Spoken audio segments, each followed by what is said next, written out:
attention, qui que vous soyez, attention, cette fréquence est exclusivement réservée aux urgences. Sans blague. Et vous croyez que j'appelle pour commander une pizza?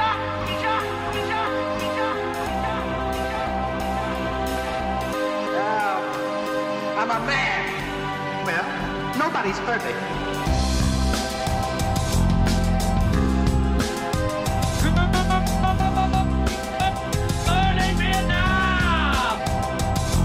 Je veux dire, j'ai l'impression d'aimer moins le cinéma qu'il y a un an.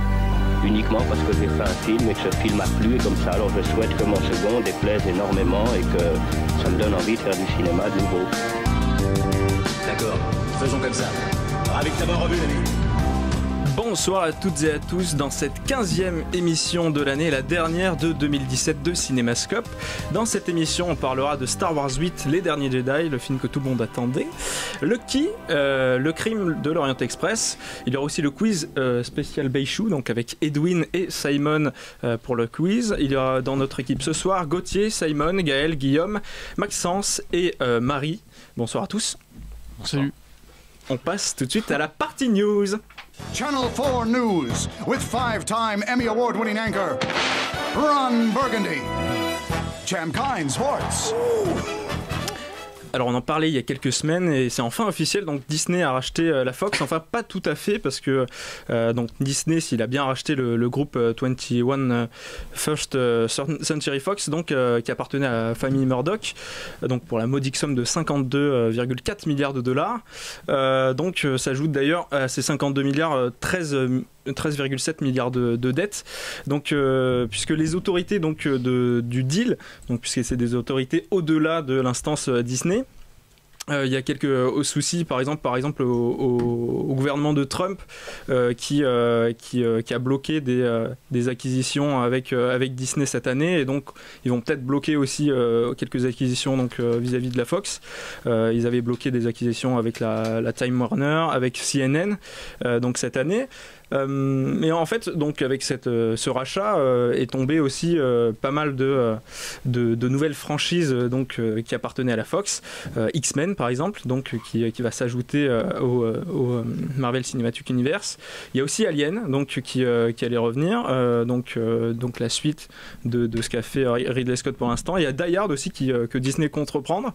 Les 4 Fantastiques bien sûr, donc Predator. Il y a aussi une volonté de Disney de reprendre Maman j'ai raté l'avion ou L'Exorciste, et aussi de refaire encore une nouvelle saga, La planète des singes, et même ils réfléchissent à refaire donc une suite à la série Buffy. Il y a Avatar aussi. Avatar aussi, ouais, mais également. C'est surtout ça. Oui, c'est ça, puisque en fait, comme c'était le concurrent direct à Star Wars pour les sorties de fin d'année. D'ailleurs, le prochain Star Wars, donc Han Solo sortira en mai. Donc en mai qui vient. Donc voilà, ils ont essayé d'espacer les sorties. Ça, il y a aussi une volonté de reprendre les droits sur les premiers Star Wars pour les ressortir en Blu-ray, tout ça, et sur les Simpsons aussi. Ouais, les Simpsons qui vont lancer sur leur plateforme de streaming, Disney, il me semble. C'est vrai, ouais, donc, mais c'est aussi la volonté de Disney de sortir des GAFA, parce que, enfin, de faire concurrence aux GAFA qui allaient racheter, puisque les GAFA ont plus d'argent, donc Google, Amazon, Facebook et Apple ont énormément d'argent, et Apple et Amazon voulaient racheter James Bond, et donc eux qui ont énormément d'argent, Disney se sont dit on va sécuriser, on va acheter encore plus, et ils ont maintenant 30% du marché d'Hollywood, donc c'est assez énorme. Donc voilà, une info qui a fait beaucoup parler. Il n'y a pas d'autres réactions sur Disney, c'était attendu. Il y a aussi donc qui est tombé les films donc étrangers qui seront en compétition, qui seront en lice pour récolter l'Oscar du meilleur film étranger en 2018. Donc il n'y a malheureusement pas 120 battements par minute de Robin Campillo, on l'attendait, mais non, finalement. Il n'y a aucun film français. Il y a Une femme fantastique, donc un film chilien. In the Fate qui sort bientôt. Corsium, dont on avait fait l'éloge ici. Après, il y a Faute d'amour aussi, donc on avait beaucoup aimé. Et The Square aussi, qui est en compétition donc pour le film de. Ça te fait rire, Gauthier? Hein? Ça te fait rire, Gauthier, The Square? Je suis d'abord. On sait ce que tu penses du film. Il y a aussi donc les films donc de la Berlinale qui sont tombés, et notamment moi ce qui m'intéresse c'est le prochain Gus Van Sant qui sort, qui sera en compétition donc avec Joaquin Phoenix, Jana Hill et un très très beau casting aussi donc voilà qui est tombé. Il n'y a pas de réaction cette semaine, vous êtes assez calme. Pas trop. Voilà. On va faire notre première pause musicale avec Up Down Funk Empire, pardon, avec You've Got to Have Freedom, avec donc featuring Janice and Ange.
Down, Funk Empire, un des nombreux noms de l'artiste lyonnais Bruno Hovards, cette fois-ci en duo avec Janice and Ange, sur l'album singulier dans l'horizon musical de 2008, qui emprunte à toutes les cultures, des plus exotiques aux plus classiques.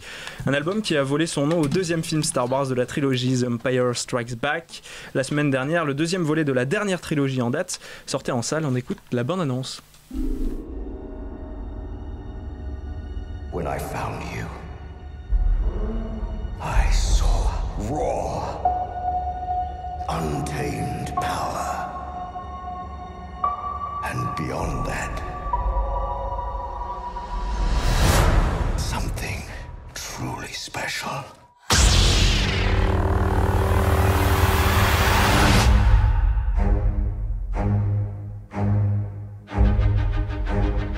Something inside me has always been there. But now it's awake. And I need help.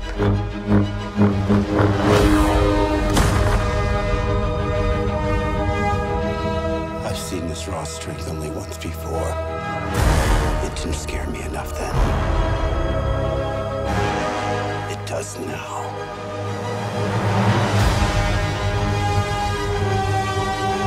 Let the past die. Kill it. If you have to. That's the only way to become what you were meant to be.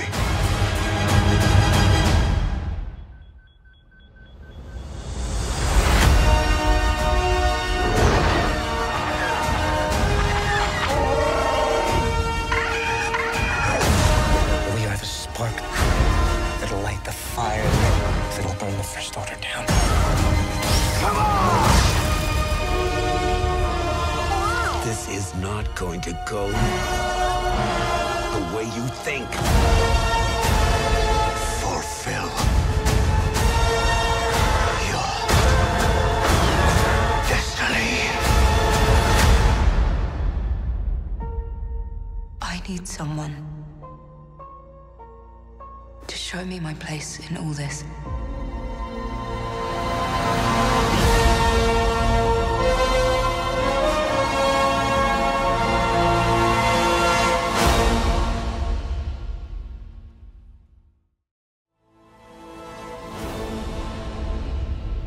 Star Wars 8, Les Derniers Jedi, donc la suite du Réveil de la Force, donc réalisé par Rian Johnson celui-ci. Les héros du Réveil de la Force, Rey, Finn et le pilote Poe Dameron rejoignent les figures légendaires de la galaxie dans une aventure épique qui révèle les secrets ancestraux de la Force et les entraîne donc dans de surprenantes aventures. Qui veut commencer d'ailleurs avec un avis plus positif, je pense, au début Qui veut commencer avec ce film? Bon, moi, Maxence, allez, vas-y, lance-toi. Du coup, j'ai bien aimé Star Wars 8 parce que je trouve qu'il y a un élément... le film est assez inégal, mais l'élément central pour moi, c'est la relation entre Rey et Kylo Ren, qui je trouve est extrêmement bien amenée et construite, et qui constitue d'ailleurs une des meilleures scènes que j'ai pu voir dans un Star Wars. Du coup, est-ce qu'on va spoiler ou pas ce soir? On va faire 5 minutes sans spoiler. 5 minutes sans spoiler. Ok, d'accord, bon, je n'en dirai pas plus, mais du coup, la scène qui les concerne tous les deux d'action est, je trouve, un grand moment de bravoure du film. Et c'est surtout le final qui en fait, en 3 axes, il y a une fin qui est divisée en 3 parties, que je trouve fonctionne à merveille. C'est relancé toujours à chaque fois, et on pourrait se dire que d'habitude c'est long quand on rajoute une fin, etc. Mais là, ça marche très bien, et c'est ce qui m'a bluffé.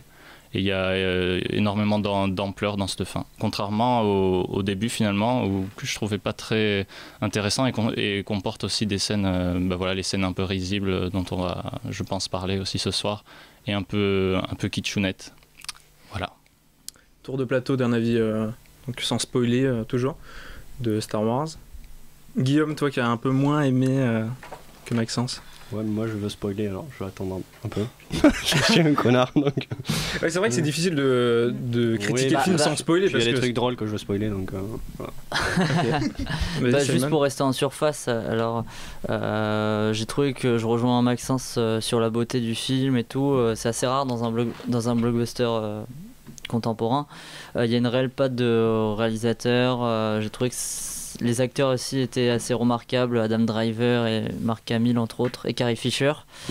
D'autres personnages aussi gagnent un peu en consistance, même si du genre Oscar Isaac avec son personnage de Poe Dameron, même si j'ai quelques réticences parfois.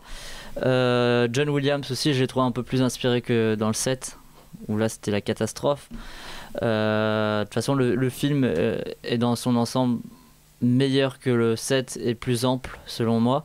Et bon, après pour dans le négatif, je noterais quand même un petit peu parfois l'humour un peu enfantin du film, et je pense que là aussi on va revenir un peu plus là-dessus. Et aussi cette première partie, même si je l'ai vu 2 fois en moins de 20 heures, j'ai fait cette performance là. Et la deuxième fois en fait, 2 fois en IMAX aussi. 2 fois en IMAX, ouais, en VO IMAX 2 fois. Et la deuxième fois, la première heure, je l'ai mieux, elle est mieux passée que la première fois, tu vois. Alors que pourtant je connaissais le film et tout, donc comme quoi peut-être qu'au fur et à mesure des visionnages, le film gagne aussi. Mais voilà, mais en tout cas vraiment mieux que le 7, parce que le Réveil de la Force, fallait redresser un petit peu la barre, je trouve.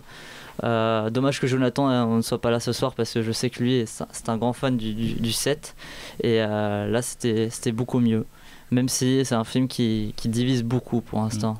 Mais c'est vrai que comme tu dis, il est très dense, ce qui a valu à Raphaël emploie le terme de film raclette. Attends, mais je voulais pas qu'on le dise à l'antenne. Tu vas nous expliquer ce que c'est un film raclette, Raphaël. Un film raclette, c'est un film qui est trop lourd. Voilà. Et alors du coup on en sort comme mais qui est très bon. Ouais. Pas vegan, mais alors vegan mais très bon. Une raclette peut être vegan si tu veux, mais bon, c'est pas la question de ce soir. Ouais, avec du fromage, effectivement. Non, voilà, c'est un film qui moi je trouvais, pour rester en surface comme tu dis Simon aussi, encore pour l'instant, je suis sorti avec, c'était trop lourd quoi. Enfin, je me suis dit wow, tu montres trop, mais trop mal fait, du coup c'est trop des petits ingrédients comme ça, et j'en avais trop, comme ça je suis sorti un peu je sais pas, je trouve pas. Bon, allez, on spoil, c'est bon. Vas-y, spoil, balance. Je vais entendre Guillaume, moi, attends. Balance Guillaume. Putain, la pression quoi, genre tout le monde autour de la table. Bah ouais, moi j'ai pas du tout aimé du coup, pour casser les couilles et donner un avis. T'inquiète, je te rejoins. Ah, bon, ça va.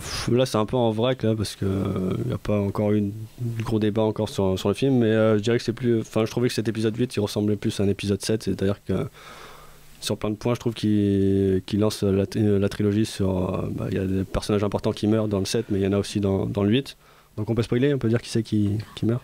Vas-y. Ah oui, donc parce qu'on va être obligé. Donc Snoke qui meurt comme bon, j'y reviendrai parce que c'est le truc qui m'a fait le plus marrer dans le film. Je crois que j'étais un peu un fou rire dans le cinéma. Il y a Luke aussi qui devient un ghost, voilà, qui va disparaître du coup de la saga. Comme Patrick Swayze. Ouais. Voilà, c'est ça. Donc je trouvais aussi que c'était, enfin la construction que fait Disney, je trouve que c'est plus des épisodes de série en fait que des épisodes de film. Bon, ça c'était logique, je m'attendais aussi, c'est quand même leur modèle économique, et du coup le 7 le 8 pardon, il reprend là où le 7 c'est fini, je crois peut-être 2 minutes après. On a encore Rey qui lance son regard à Luke, on se tourne autour pendant 100 ans, c'est nul. Après l'humour, tu l'as dit Simon, bas de gamme est trop présent. Dans la première trilogie j'ai bien aimé ce que fait Han Solo, qui est assez provocateur, et là on essaie de le reprendre avec Poe et je trouve que ça marche quand même moins bien. L'humour de la prélogie est plus british, avec Obi-Wan et Ewan McGregor. Ça marchait bien, là je trouve que ça passe totalement à côté.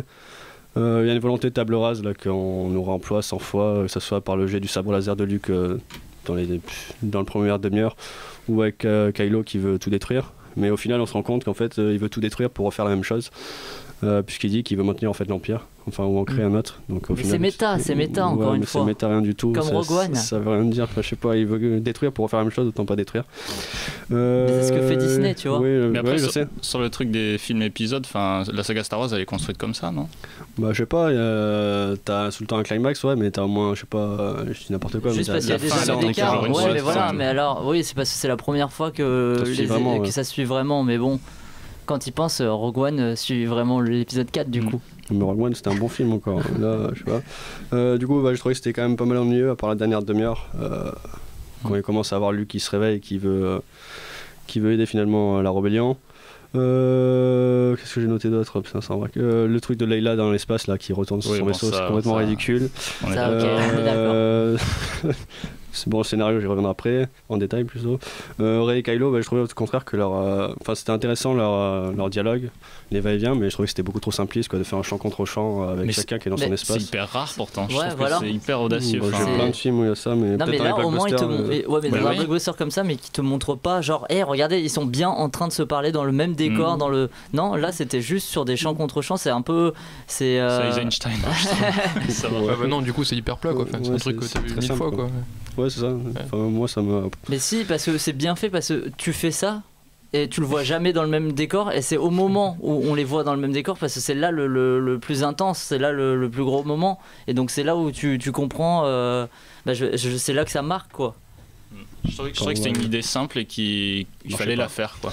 Non, fallait la faire. Non, parce que moi je suis d'accord avec toi Guillaume, j'ai eu un peu de mal avec ça au tout début. Je me suis dit ça va être chiant tout ça, et quand je l'ai revu une deuxième fois, bon ça allait mieux. Mais jusqu'au moment où tu comprends à quoi servent ces scènes, où il y a Luke en fait qui ment sur le flashback, des trucs comme ça. Il y a le flashback qui revient 3 fois sur comment s'est passé la nuit où Ben Solo, Kylo Ren est parti du camp d'entraînement de Luke, et ces flashbacks qui reviennent à chaque fois différents, moi ça m'a touché, et puis j'ai trouvé que c'est là où le film prenait de l'ampleur et tout, c'est sur cette relation entre Kylo Ren et Rey, et qui est nettement mieux écrite que dans le 7, et très bien exploité, et qui du coup prend toute son ampleur dans la scène, donc dans la séquence maintenant que t'as spoilé, donc de la mort de Snoke, qui est vraiment magnifique, c'est exceptionnel. La scène de mort de Snoke, c'est magnifique. Non, mais le combat de sabre laser, comme ça reconfigure l'histoire d'un coup.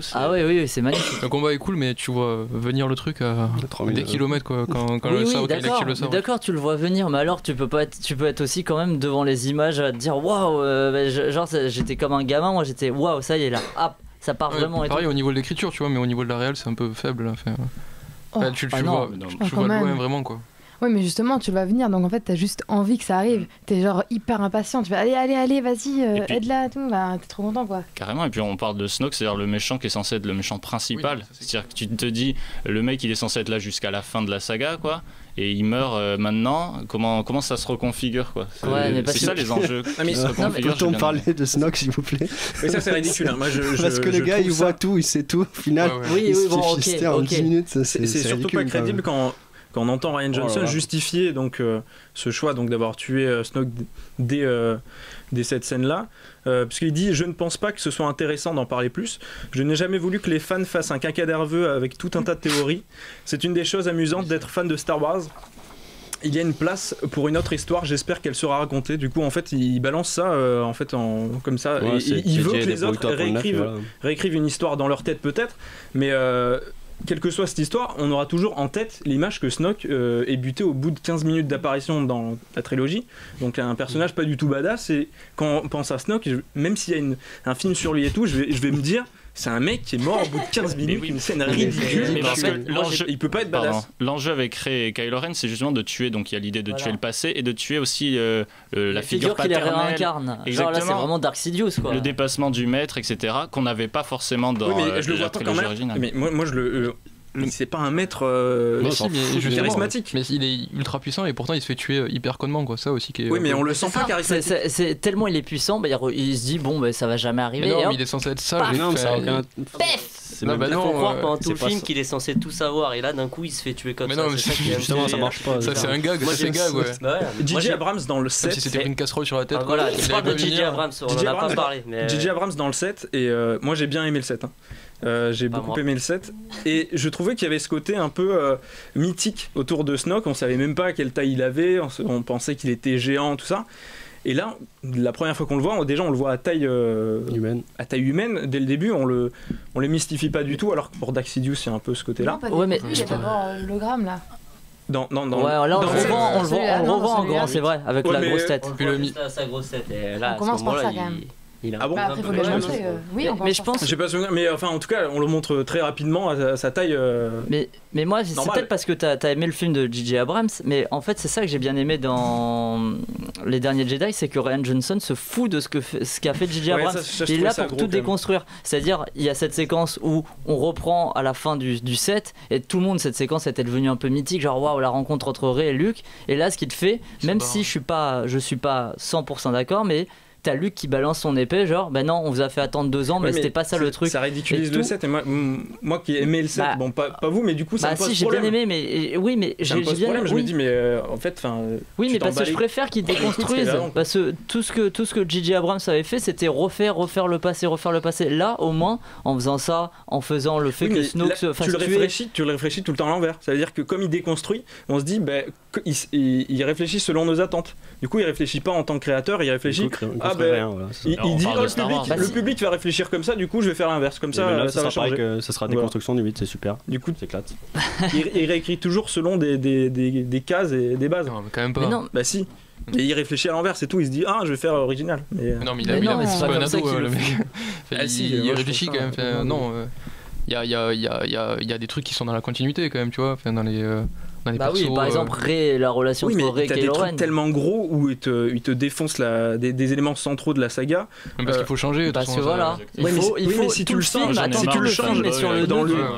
tout le film est sur le nœud du passé qui revient tout le temps et tout. C'est ça l'enjeu du film, et c'est ça qui est fort, c'est que Rian Johnson il tient cet enjeu-là. Il veut te montrer qu'il y a quelque chose entre le bien et le mal, entre qu'un ami ça peut être ton ennemi, que tu peux être là et en même temps pas là, avec la scène de Luke à la fin. Tout est comme ça, tout est pour jouer sur cet entre-deux, et il le fait du début à la fin admirablement, que ça soit avec un petit exemple, avec un vendeur d'armes qui vend à la fois aux rebelles et à la fois à l'Empire, ou que ce soit avec le personnage de Luke. Mais ça on l'avait vu dans la première saga avec c'est débile. Enfin, je veux dire, c'est pas original non plus. C'est pas débile, mais c'est pas original. C'est montré original là, je pense. C'est juste d'avoir un enjeu. Tu le dis, on n'avait jamais vu ça, mais si, on l'avait déjà vu. Attends, mais est-ce que dans la trilogie originale, les rebelles sont... Il avait déjà pas trompé quelqu'un? Oui. Bah voilà, donc c'est déjà vu. Mais c'est pas original, enfin c'est pas exceptionnel. Mais est-ce que ça tient sur tout le film là? C'est pas.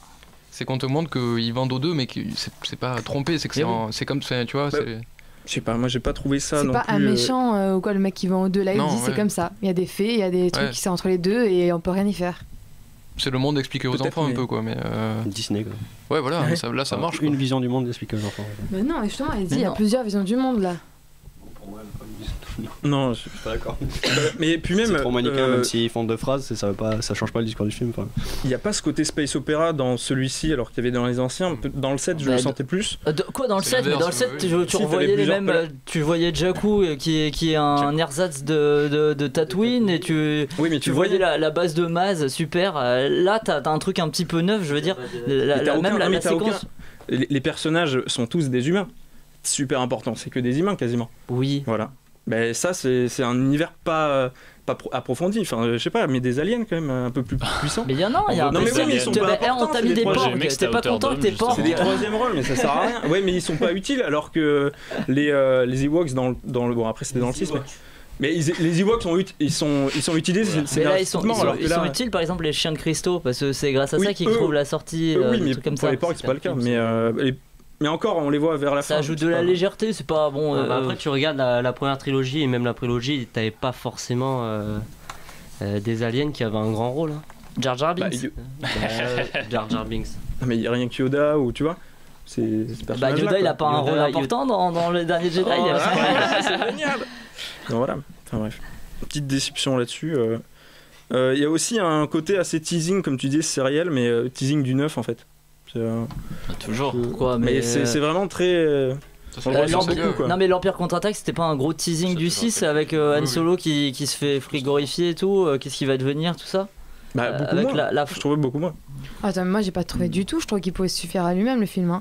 Ah, il se suffit largement à lui-même. Je pourrais voir que lui et ça me satisferait vraiment. Moi j'ai pas aimé les autres Star Wars et pourtant lui m'a suffi à aimer en tant que film, vraiment. Enfin, j'ai pas ni senti de manque d'avant, j'ai envie de savoir plus de choses pour connaître l'univers, ni de manque de oh oui, mais après, alors, qu'est-ce qui va se passer? Je trouvais que c'était une très bonne fin, etc. Ouverte, etc. Enfin, vraiment, je trouve que c'est un film de A à Z qui se suffisait à lui-même et qui avait plein de choses à montrer, hyper inventif sur plein de points. Je veux dire, rien que la scène du désert de sel, je veux dire, moi je trouve ça vraiment magique, quoi. Il y a des idées visuellement qui sont incroyables. La scène du sel avec le rouge qui domine tout le film et tout, la salle de Snoke, tout ça. Et le rouge, quand t'as Kylo Ren qui tire sur Luke, t'as l'impression de voir Luke vraiment exploser comme si c'était un film de Tarantino, tu vois, les explosions Chuck de sang. Norris, hein. Alors que Marc Hamill, Chuck Norris. alors qu'en fait c'est juste parce que c'est du sel, mais tu vois à l'image ça fait comme si c'est une sensation de sang et tout, c'est bien trouvé et ça passe. Là Disney ils peuvent rien dire, ah bah c'est du sel, c'est pas du sang, tu vois. Mais même le passage aussi de la point positif de Laura Dern qui le sacrifice. Oui. C'est l'autre beau moment, ça aussi. C'est un côté. Oui, avec la vitesse lumière, c'est très. Non, et c'est graphique et parfois c'est. Il y a vraiment une identité dans ce film. Et puis c'est pour la cause animale, c'est cool aussi ce film. Mais c'est vrai, la cause animale, elle est défendue et c'est vraiment hyper, je trouve, inattendu dans un film comme Star Wars, un blockbuster comme ça, qui prennent le temps à plusieurs reprises de montrer de soulever la question de Chewbacca qui mange ou non comment ça s'appelle, les porgs. Ouais, mais nous on s'en branle, on veut des combats de sabre laser. Ou même quand Rose Porg, il est quand même libérer. tué, donc oui, mais il se pose la question. Puis Rose qui veut aussi libérer les bêtes enfermées, etc. Moi, je trouve ça super intéressant. Les chiens qui aident, du coup. Les chiens qui aident, etc. Je vais me faire bâcher, mais je trouvais qu'ils ont mis beaucoup de persos secondaires féminins juste pour montrer qu'ils voulaient mettre des femmes dans le film. Ah bah moi, j'ai trouvé qu'ils ont mis beaucoup de personnages secondaires féminins juste parce qu'en fait, il y a beaucoup de femmes dans le monde et que du coup, c'est logique qu'elles soient représentées. Non, mais tu pousses un peu quand même. Venant de. Mais c'est-à-dire pousser un peu, il y a autant. Non, mais voilà. Franchement, comptons le nombre de. compte le nombre de mecs et de femmes. Non, mais... Et je suis sûre que c'est parce qu'en fait, t'as pas l'habitude de voir autant de femmes, c'est tout. Ça compte. Non, c'est non. Mais venant d'une telle production, tu vois. Et ben au pire, je m'en fous s'il en fait exprès, tant mieux qu'il le fasse exprès parce que il manque de représentation féminine. Donc en fait, j'étais très contente d'en voir autant. Oui, non. Regarde les trois anciens, c'est qui la seule qui reste vivante des trois anciens, franchement. Leia, je trouve qu'elle est très bien représentée dans le film, et elle représente vraiment l'image de la femme forte, indépendante. Mais j'ai pas dit le contraire. Enfin, je trouve que l'image féminine est bien dans le film, justement. Et les personnages secondaires, ça apporte juste. Et je pense que c'est vraiment je pense que c'est vraiment la seule fois au monde, et c'est dans ce film où on va dire. Oh est-ce qu'elle est pas un peu trop représentée, la femme? Alors que vraiment les hommes dans ce cas, dis-le peut-être pour 95% des films. Ça dans 8 femmes aussi.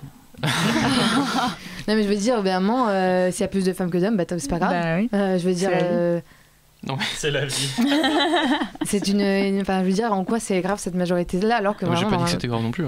Oui mais je veux dire je m'en fous qu'il ait fait exprès, tant mieux. S'ils se sont dit écoute il y avait plein d'hommes tout le temps et que là on va mettre plus de femmes, Non mais c'est vraiment très con comme réflexion quand même. Faut se dire. T'es qu'un con. Non mais je trouve ça vraiment révoltant. Mais non mais ça va. Ils ont aussi mis pareil un personnage asiatique, un personnage. Mais oui voilà. Et ça aussi pour. Mais donc en fait c'est tant mieux. C'est des quotas, c'est ça. Je trouve que ça fait quota. Voilà. Non parce que les personnages féminins c'est pas comme s'il y avait juste un étalage de femmes comme ça qui servent à rien. Dans la trilogie originale il y avait des quotas d'aliens alors à ce moment-là puisque Raphaël voulait des aliens différents, tu vois. Moi j'en veux important. Les femmes sont quand même bien caractérisées, etc. C'est pas comme s'ils avaient mis des femmes pour des femmes. Mais tu vois, un peu quoi je trouve. Pourtant quand même quand tu vois le personnage de Laura Dern, de Leia, moi je la trouve exceptionnelle, vraiment son personnage je le trouve exceptionnel. Clairement, à part quand elle revient à la vie. Oui mais ça quand même ça montre qu'elle a aussi la force en elle et c'est bien de la mettre au même plan que Luke, alors que dans la première trilogie elle était vraiment moins intéressante que Luke. On aurait dit que Luke c'était celui qui avait la force et pas elle, et là on voit vraiment qu'elle a autant de pouvoir que lui et qu'elle est aussi forte que lui. Je suis d'accord avec ça, mais pourquoi pas le faire mieux, enfin parce que là ils ont montré qu'elle avait la force de façon assez ridicule quand même. Oui. Pas tout le monde on s'est marré avec Raphaël, mais même la salle s'est marrée. On avait une salle qui était assez réactive, qui applaudissait à certains moments mais qui riait aussi sur certaines scènes. Et du coup, cette scène, quand même. C'est chaud le Diago en ce moment. Quoi ça bouge au Diago. Non, oui, et cette scène, elle fait quand même un peu. Kylo Ren, il la tue, mais non, en fait, elle revient, quoi. Ouais, mais il se fait pas tuer par. Ouais, mais c'est pas Kylo Ren qui tire. Non, il tire pas. C'est ses potes. Mais non, t'as pas compris la scène. Au contraire, il va tirer. Et finalement, il se ravive et c'est ses potes à côté de lui. Ah, ok, j'ai confondu. C'est pas lui. Autant pour moi. Non, après, c'est vrai que l'humour, moi, je vais revenir sur ça parce que. Parfois il est gênant et surtout c'est tout le temps dans la scène d'ouverture. Dans le set c'était pareil, avec une scène d'ouverture il y a toujours Poe Dameron. Bon déjà c'est mal parti ça veut dire. Et, ou qui est là. Mais il n'a pas le niveau de Diane Solo. Et surtout il est là pour détruire pour rabaisser les méchants, alors qu'on ne demande pas ça en fait. Je sais pas, il le demande pas. Dans le set. Ça commençait avec Kylo Ren et tout qui est imposé, qui est assez fort et tout. Il y avait un peu une espèce de peur. Et direct après lui, il le cassait. Et du coup, toute la crédibilité, elle en prenait un coup. Et là, c'est pareil avec cette blague sur le général Hux là, qui en prend pour sa gueule, alors que il est tellement charismatique. Non, mais je trouve qu'il gagne aussi en profondeur avec ce côté. Maintenant, il y a une place qui s'est libérée et Kylo Ren, il veut l'occuper direct. C'est ce qui semble logique, mais lui, il est aussi là pour la prendre, tu vois. Je sais pas, je trouve ça intéressant, mais on verra dans le 9. Pour revenir sur le côté space opéra, moi, il y a un truc qui m'a un peu dérangé. J'avais l'impression qu'ils étaient tous à 500 mètres chacun, c'est-à-dire alors qu'ils sont quand même sur des planètes super éloignées, mais t'as l'impression que c'est bon, ils sont pas loin, ils peuvent par exemple sur Casino là. Non, pas cette scène, mais c'était à Monaco là, ouais. C'est un James Bond. Non, il y avait ton yacht de garé, il était mal garé dans le sens. Non, c'est la scène avec Luke, voilà, qui vient donc à la fin en étant par télépathie. Quoi ? Par télépathie. Oui, voilà, c'est ça. Mais je me suis demandé pendant tout au début de la scène, mais comment il a pu venir ? Mais après, tu l'expliques, mais ça m'a dérangé vraiment. Non, moi, je me suis dit, mais c'est pas possible. Moi, je me suis dit. Du coup. Vas-y, Marie. Non, vas-y. Moi, je me suis dit qu'au tout début. Oui, bon, c'est parce qu'il Oui. Voilà, non, mais surtout au tout début. Quand il fait sa marche, on voit qu'il y a un vaisseau qui est parqué dans l'eau. Moi, je me suis dit, il fait comme dans le 5, il l'a sorti, peut-être qu'on aura une scène ou quoi. Il l'a sorti, il l'a remis et puis il l'a pris. Mais ça vient comme ça, tu vois. Ça m'a dérangé. Je trouve que même moi, je me suis pas du tout posé la question. Moi, j'ai juste vu arriver, c'était tellement onirique comme scène. Je me suis pas du tout posé la question de comment il a fait pour venir, machin. Moi, je me suis posé cette question, du coup, j'ai trouvé la réponse. Oui, ça va pas du tout. Non, mais je te dis ça, mais ça arrive pour plusieurs éléments où je me suis dit, mais c'est pas logique. Enfin, ça arrive à ce moment-là, c'est pas logique. Par exemple, Finn et Rose qui survivent à une explosion et autour d'eux, tous les soldats sont par terre. Tu te dis, mais attends. Eux seuls qui allaient se faire exécuter, d'ailleurs juste avant de se faire exécuter, ils survivent. Oui, bon, après, ça, je pense que moi j'ai pas compris surtout pourquoi ils étaient partis aussi loin les autres là. Captain Phasma et tout, ils étaient juste à côté, ils se sont retrouvés le truc dans la salle. Ça baisse, personne passe sauf eux, à chaque fois ils ont que du cul. Mais pour le côté dans la planète qui se fait un truc qui se fait exploser, là je pense que c'est expliqué par le fait qu'il soit justement mis à terre. Mais je sais que c'est quand même non mais je sais que c'est gros. Je sais que c'est gros, mais je pense que quand même c'est expliqué par ça. Autour ils ont plein d'armure, mais eux ils survivent alors qu'ils ont pas d'armure. Ça c'est génial. Mais à plein de moments je me suis dit mais c'est pas logique. Mais qu'est-ce qui se passe dans des braguettes comme on l'a pu le voir dans un livre. Donc après dans tous les Star Wars ça fait partie du charme. Il y a plein de petits défauts, des petits trucs. Ouais mais là ça me posait problème. Je trouvais que ça en avait trop. C'est peut-être le fait que ça dure 2h30 et du coup ils avaient un taux de médichlorien élevé donc du coup ils ont survécu, c'est tout. C'est sinon d'autres Bon après c'est vrai que le film est quand même inégal. Moi je reviens sur cette première partie quand même. C'est vrai que l'enjeu de Luke qui fait la gueule genre non j'ai pas envie de revenir tout de suite et tout. Je trouvais que c'était un peu... Non mais je te dis la deuxième fois ça passe bien. Un peu, voilà. Non la deuxième fois je l'ai vu aussi mais il passe pas. Mais je trouve que Luke est plus intéressant que dans la première trilogie. Je le trouvais tellement niais dans la première trilogie que là il prend vraiment de l'ampleur. Enfin tous les personnages prennent de l'ampleur dans ce film là. C'est ça que je trouve. Puis même la scène où Rey va dans le puits là et qu'elle se retrouve face à elle-même avec les... Voilà, tout le monde avait envie de faire ça. Pareil, dans le set, elle est horripilante, très franchement, elle est insupportable. Là, elle est non, je trouve plus pas. supportable. Moi, je l'aime bien dans le set. Bah, pas moi. Et là, je l'ai bien aimé, donc je trouve ça bien. Mais c'est les deux personnages les plus intéressants, enfin les trois aussi avec avec Adam Driver. Adam Driver, moi je trouve que c'est le plus intéressant. Les trois, mais passionnant. Ce qui m'a dérangé, c'est moi dans la saga Star Wars, ce que j'aime pas trop, c'est la Résistance. Je trouve qu'ils sont trop présents dans le film, du coup, ça m'a un peu saulé. Ah, bref. Moi, ça c'est plus personnel. Je sais pas quoi répondre. Moi j'ai pas trop aimé que ça se passe dans l'espace et tout. Non, ça me saoulé. Non, mais je me suis dit, c'est pas les hasard obsolète. Non, mais c'est pas les enjeux qui m'intéressaient. C'était pour J.J. Abrams. C'était pas des enjeux intéressants, je trouvais, sur la Résistance. C'était entre Rey, Mark Hamill et Adam Driver, tout ça. Enfin, c'était assez intéressant. Alors que après, c'est les enjeux, c'est l'entre-deux, c'est ça l'enjeu du film, c'est l'entre-deux. Parce que sinon, avec la Résistance, c'est juste une course-poursuite en fait. C'est pas un enjeu. Bah, ça, j'ai aimé justement qu'on revienne sur le côté action et pas politique. Politique de la prélogie. Ça, c'était la prélogie. Ça m'a toujours saoulé, à part là. Oui, mais c'est de la politique dans Star Wars, quoi. C'est un peu. Ouais, mais ça met des enjeux un peu intergalactiques. Alors que là, t'as l'impression que c'est juste entre des gens. Parce qu'il reste qui se fait chier à tenir sa barque tout le long, là. Franchement, moi, je trouve ça. En même temps, il reste plus que ça comme rebelle et tout. Là, c'est sûr, t'auras pas un Sénat pour remplir. Tout ça a été détruit. Non, mais moi, j'aimais bien. J'ai l'impression que les autres planètes s'en foutaient. Ils disaient, oh, l'Empire est résistant. C'est quoi ces connards? Mais parce qu'ils se sont tous fait. Ils foutent la merde partout. Mais oui, il en reste très peu en fait. Il reste que les planètes à bordure extérieure, si t'écoutes un petit peu toutes les planètes s'en foutent sauf. Non, mais c'était super intéressant. Moi, je trouvais que ça repose sur une course-poursuite comme ça, à 2 à l'heure. Enfin, je trouve ça hyper intéressant. Et pourtant, il le tient pendant 2h30. Je me suis dit, est-ce qu'ils vont changer à un moment? Est-ce que ça va évoluer sur autre chose? Et après, je me suis dit, bah non, mais en fait, ça suffit quoi. Il n'y avait pas besoin de grand-chose pour. Ça m'a pas intéressé. Ah bah moi je trouve ça vraiment intéressant. Bon après moi je note quand même qu'ils ont le temps, Rose et Finn, de faire un petit PowerPoint avant de se casser sur la planète Casino là. Ils font un petit PowerPoint pour expliquer. Eux ils servent à rien vraiment. Non mais ils mettent même des petits bruitages dans leur PowerPoint, genre il y a les vaisseaux qui s'enfuient, ça fait. Tu vois, ils ont le temps de penser à ça. C'est intéressant. Ils ont pas pensé au scénario, du coup fallait qu'ils pensent à des trucs qui servent à rien. Pour revenir au set et défendre un peu le set, moi je préférais la relation Rey-Finn que la relation Rose-Finn. Ah ouais, d'accord. Moi je suis. Quoi? Mais non. Mais attends, c'est pas la même du tout. Pour moi, c'est pas la même. C'est rien à voir, mais je trouve qu'elle sert à rien. Mais si, elle sert au contraire. Dans ce film-là, elle sert la relation Rey-Finn. Je pense qu'on pourrait faire un film. Les derniers Jedi sans eux, ça changerait rien. Non mais moi j'ai bien aimé quand Casino et tout, c'était cool. Bah ouais.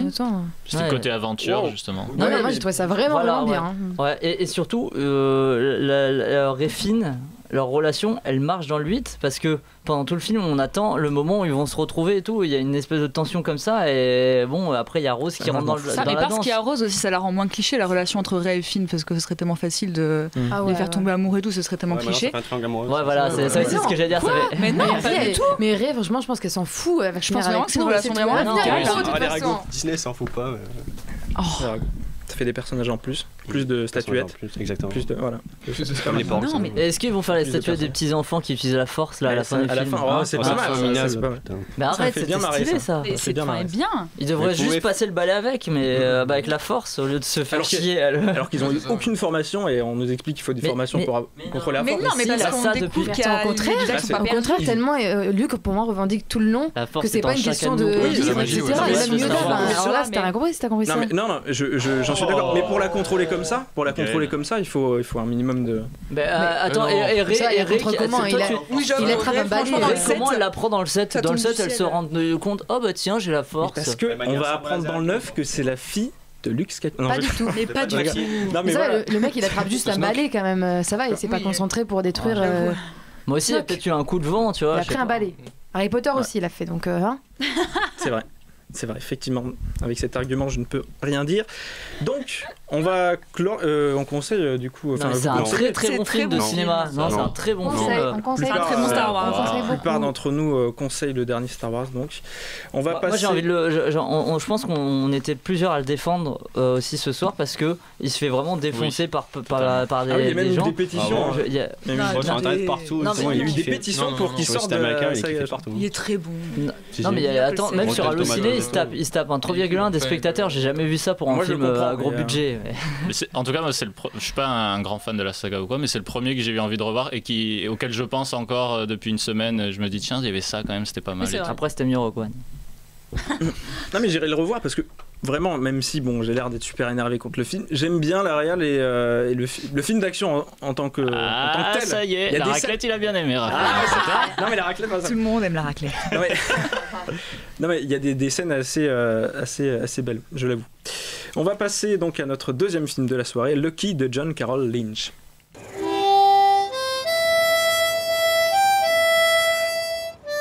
Realism is the practice of accepting a situation as it is. What you're saying is what you see is what you get. But what you see is not what I get.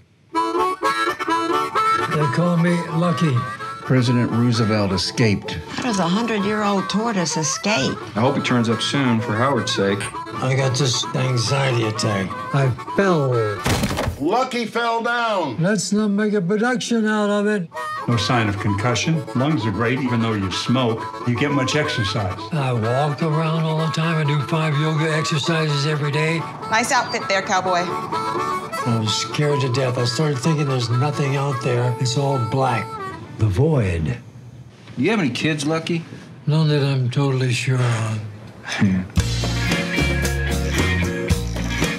You know, most people don't get to where you are. They never get to the moment that you're in right now, where you have the ability to witness what you're going through and clearly examine it.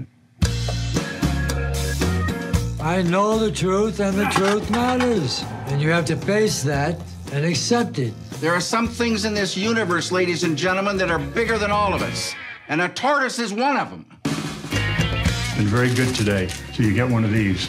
What do I do with this? Stick it up my ass? How about you just suck it?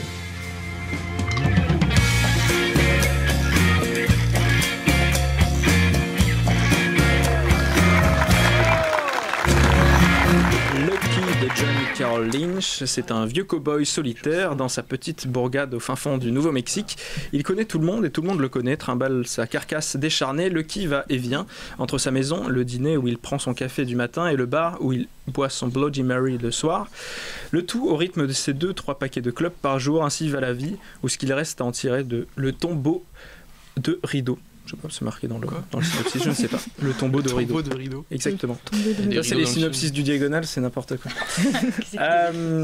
Donc c'est le dernier film de Harry Dean Stanton qui nous a quitté donc le 15 septembre dernier à 91 ans. Un film dans lequel on retrouve aussi David Lynch en personnage. Gauthier, qu'as-tu pensé de ce film ? C'est sympa. C'est tout doux comme film. C'est un des meilleurs films sur la vieillesse que j'ai vu, je pense, honnêtement. Ce serait un peu le penchant positif de Amour dans l'autre versant en fait. L'acteur là, Dean Stanton, il a une, sa démarche m'a marqué en fait. Il a une démarche très particulière. On dirait qu'il va tout le temps se casser la gueule quand il fait un pas. Et il a quelque chose d'hyper attachant dans sa diction, dans tout quoi. Après le film est assez bien construit. Il y a un côté hyper théâtral au bar. Je sais pas si vous l'avez ressenti comme ça aussi, mais qui est assumé. Vu que c'est, je sais pas, dans la construction, ça fait un peu ces espèces d'instances où tous ils ont des embranchements, tu vois, et la façon dont ils s'envoient leurs répliques et tout, ça colle bien à l'univers qui est décrit aussi. Après, que dire ? Non, on parlait de méta, là, c'est totalement un peu le sujet avec Harry Dean Stanton. L'acteur est hyper vieux et dans le film, le film n'a pas été écrit pour lui, mais si t'as pas lu des interviews des réals et des scénaristes, tu sais pas que le film n'a pas été écrit pour lui, quoi, parce que t'as vraiment l'impression que c'est écrit pour lui. Parce que ça parle de mec vieux, seul, qui est très vieux et qui dans le film... il avait 90 ans. Je dirais pas.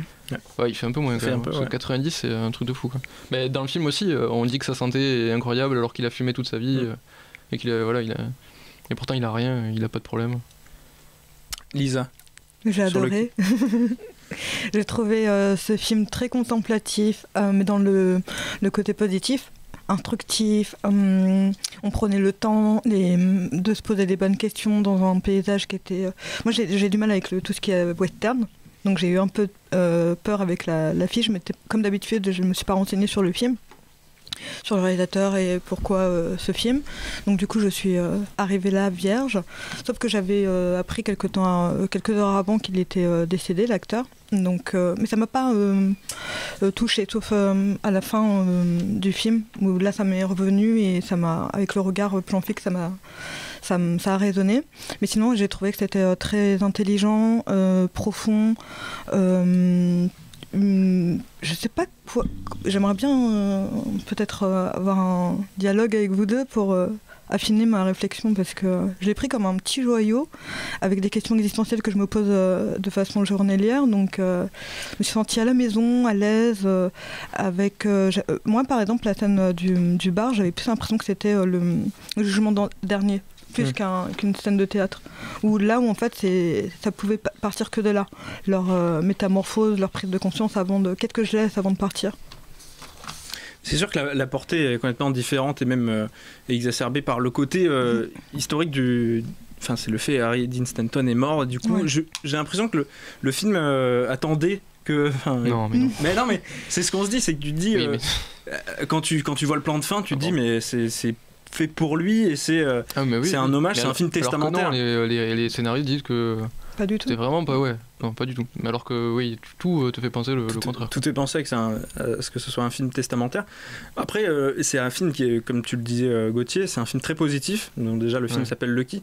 Et parce qu'au final, la morale, c'est que de vivre jusqu'à 90 ans, c'est une chance quand même. Il n'y a pas de morale, mais... c'est un peu... non, le message plutôt. Le message. Le message, c'est de vivre, peu importe ce qui va t'arriver, vis-le avec le sourire en fait. Le sourire, très bouddhiste comme pensée, et ça c'est très très beau quand on voit en plus que ce sont des êtres d'un certain âge qui vivent avec ces questionnements, le corps qui s'autodégénère de plus en plus, et la pensée qui est toujours jeune et qui se dit, qui doit se rendre compte par des petits instants du quotidien qu'en fait c'est la fin, et qu'est-ce que je fais avant ce moment fatidique. Et j'ai trouvé justement que c'était très profond, mais pas justement cette antithèse de amour. J'aimais aussi Amour, mais on repart pas avec les mêmes bagages. Et là, je me suis dit, c'est vrai, t'as raison en fait. Peu importe ce qui se passe dans l'infini, peu importe si on se fait tous exterminer par des aliens ou par des Trump, vis l'instant présent avec le sourire. Voilà. Oui, c'est un peu... du coup, le film est très positif, même si, quand on regarde, on pense à Ray Dean Stanton et on a un peu la larme à l'œil, mais... Tu penses aussi à toute personne que tu as connue, tu vois, un peu vieille, comme ça. Parce que dès que tu arrives à un certain âge, là c'est vraiment un âge. En général. Tu te poses toujours des questions un peu, tu vois, simples, mais qui remettent ta vie en question, quoi, alors que tu as plus de 80 piges. Et du coup, il y a un côté hyper humain, quoi, quand il se demande ce qu'il fait là, parce qu'il a pas d'enfant, il a pas de femme. Donc qu'est-ce que. Tout le monde le connaît. C'est un monument. Tout le monde sait où tout le monde habite dans cette petite bourgade. Et puis c'est beau aussi de voir... moi, pour le coup, alors c'est pas parce que ce sont des femmes, mais parce que ce sont des femmes noires. J'étais contente qu'il y ait des personnages importants qui étaient de couleur et qui avaient... qui sortaient pas du lot parce qu'elles étaient noires. Voilà, elles étaient intégrées complètement dans cette vie un peu ralentie, un peu coupée de tout. Et puis il y a ce rapport aussi avec le western que j'évoquais tout à l'heure. Parce que moi j'ai l'impression que Lucky en fait c'est un chanceux ou un malchanceux, et c'est la fin du film qui nous dit en fait les chanceux comme tout le monde. Puis en plus il y a ce côté-là, Lucky, on l'appelle Lucky parce que il a survécu pendant la guerre, il avait un poste où il était cuisinier, planqué, mais pas si planqué que ça. Tout le monde le vantait, mais en fait c'est un gars qui a enterré pas mal de gens, et t'as l'impression que personne n'a son âge. Il y a des personnes âgées qui ont 70, 60 ans, comme David Lynch. D'ailleurs David Lynch, on en parle. Je trouve qu'il joue super mal. Non, mais il joue pas. C'est Lynch qui parle en fait. Mais le moment où c'est trop cool de voir, s'effondre sur la table en pleurant là. Ça il a eu plus de mal. Mais si t'aimes les tortues, c'est pour ça. Ouais, j'adore les tortues. Mais j'ai mes sources. Mais non, ça n'a rien à voir. Mais non, mais tu vois Lynch, tu vois pas le personnage. Déjà, dès que Lynch rentre dans une pièce, qu'est-ce que tu souris, quoi, parce que tu le vois arriver. Mais c'est vrai qu'à chaque fois que je vois rentrer dans une pièce, ça me fait cet effet. Par contre, à côté de ça, pour être plus négatif sur le film, j'ai trouvé très chiant. Ça c'est marrant, j'ai pas vécu ça. La portée, le côté touchant du film arrive sur certaines scènes, surtout à la fin. Mais le début avec ces exercices, tout ça. Là. Et franchement, il y a vraiment un ventre mou pendant une petite ça c'est marrant. 50 minutes.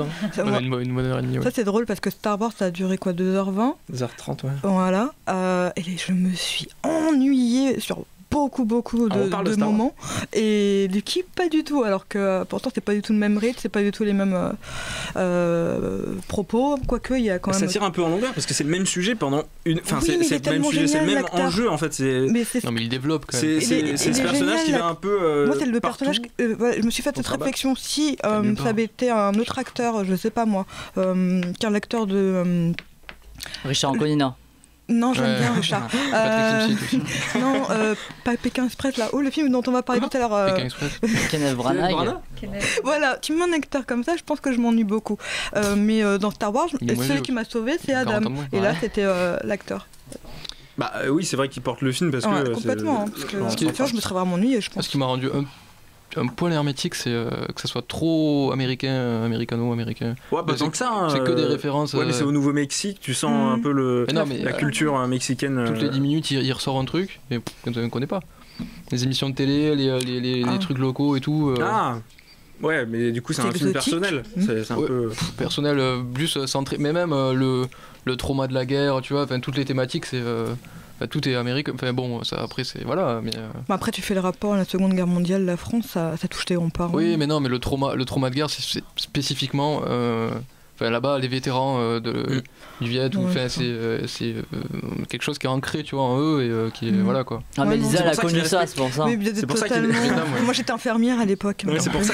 Ça m'étonne pas. C'est pour ça qu'il est respecté partout d'ailleurs. On comprend, c'est que le gars il a fait la guerre.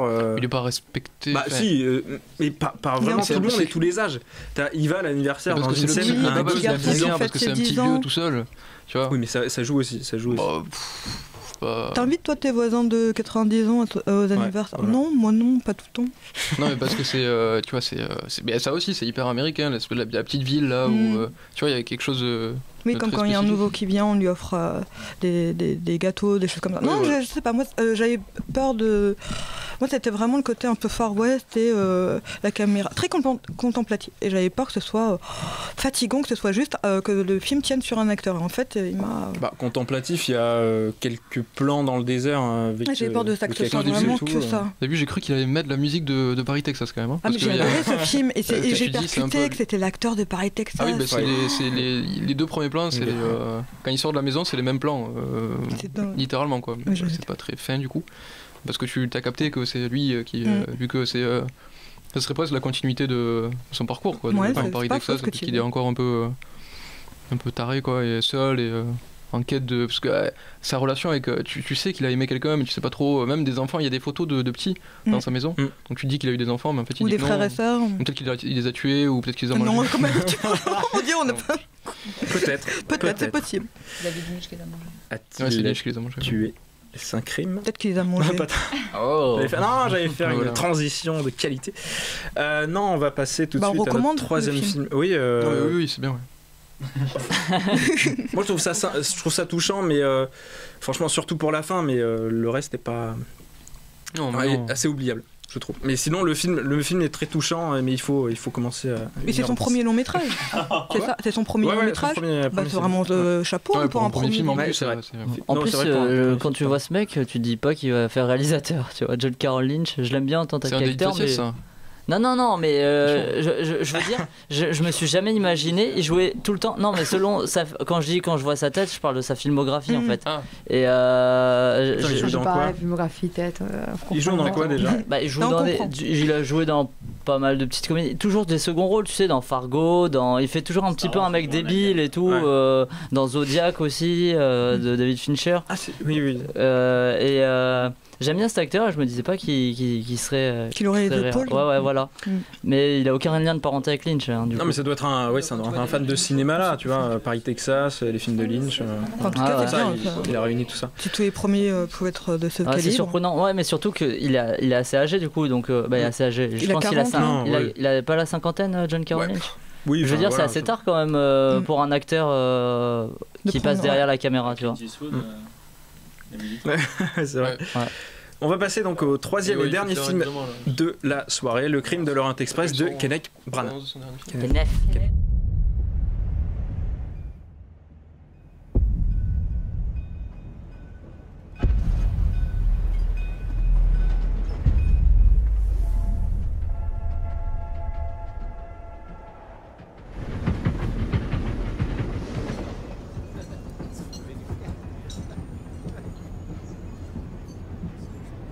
You know, there is something about that tangle of strangers, pressed together for days with nothing in common but the need to go from one place to another and never see each other again.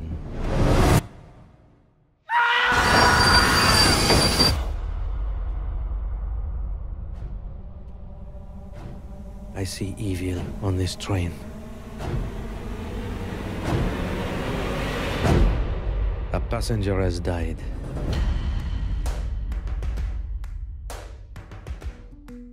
So they got him after all. You assume he was killed? No, not. Well, he was in perfectly good health. He had his enemies. Indeed, he was murdered. God, murder here. God rest his soul. Someone was rummaging around my cabin in the middle of the night. No one would listen to me. If there was a murder, What is going on? then there was a murderer. The murderer is with us. And every one of you is a suspect. And who are you? My name is Hercule Poirot, and I am probably the greatest detective in the world.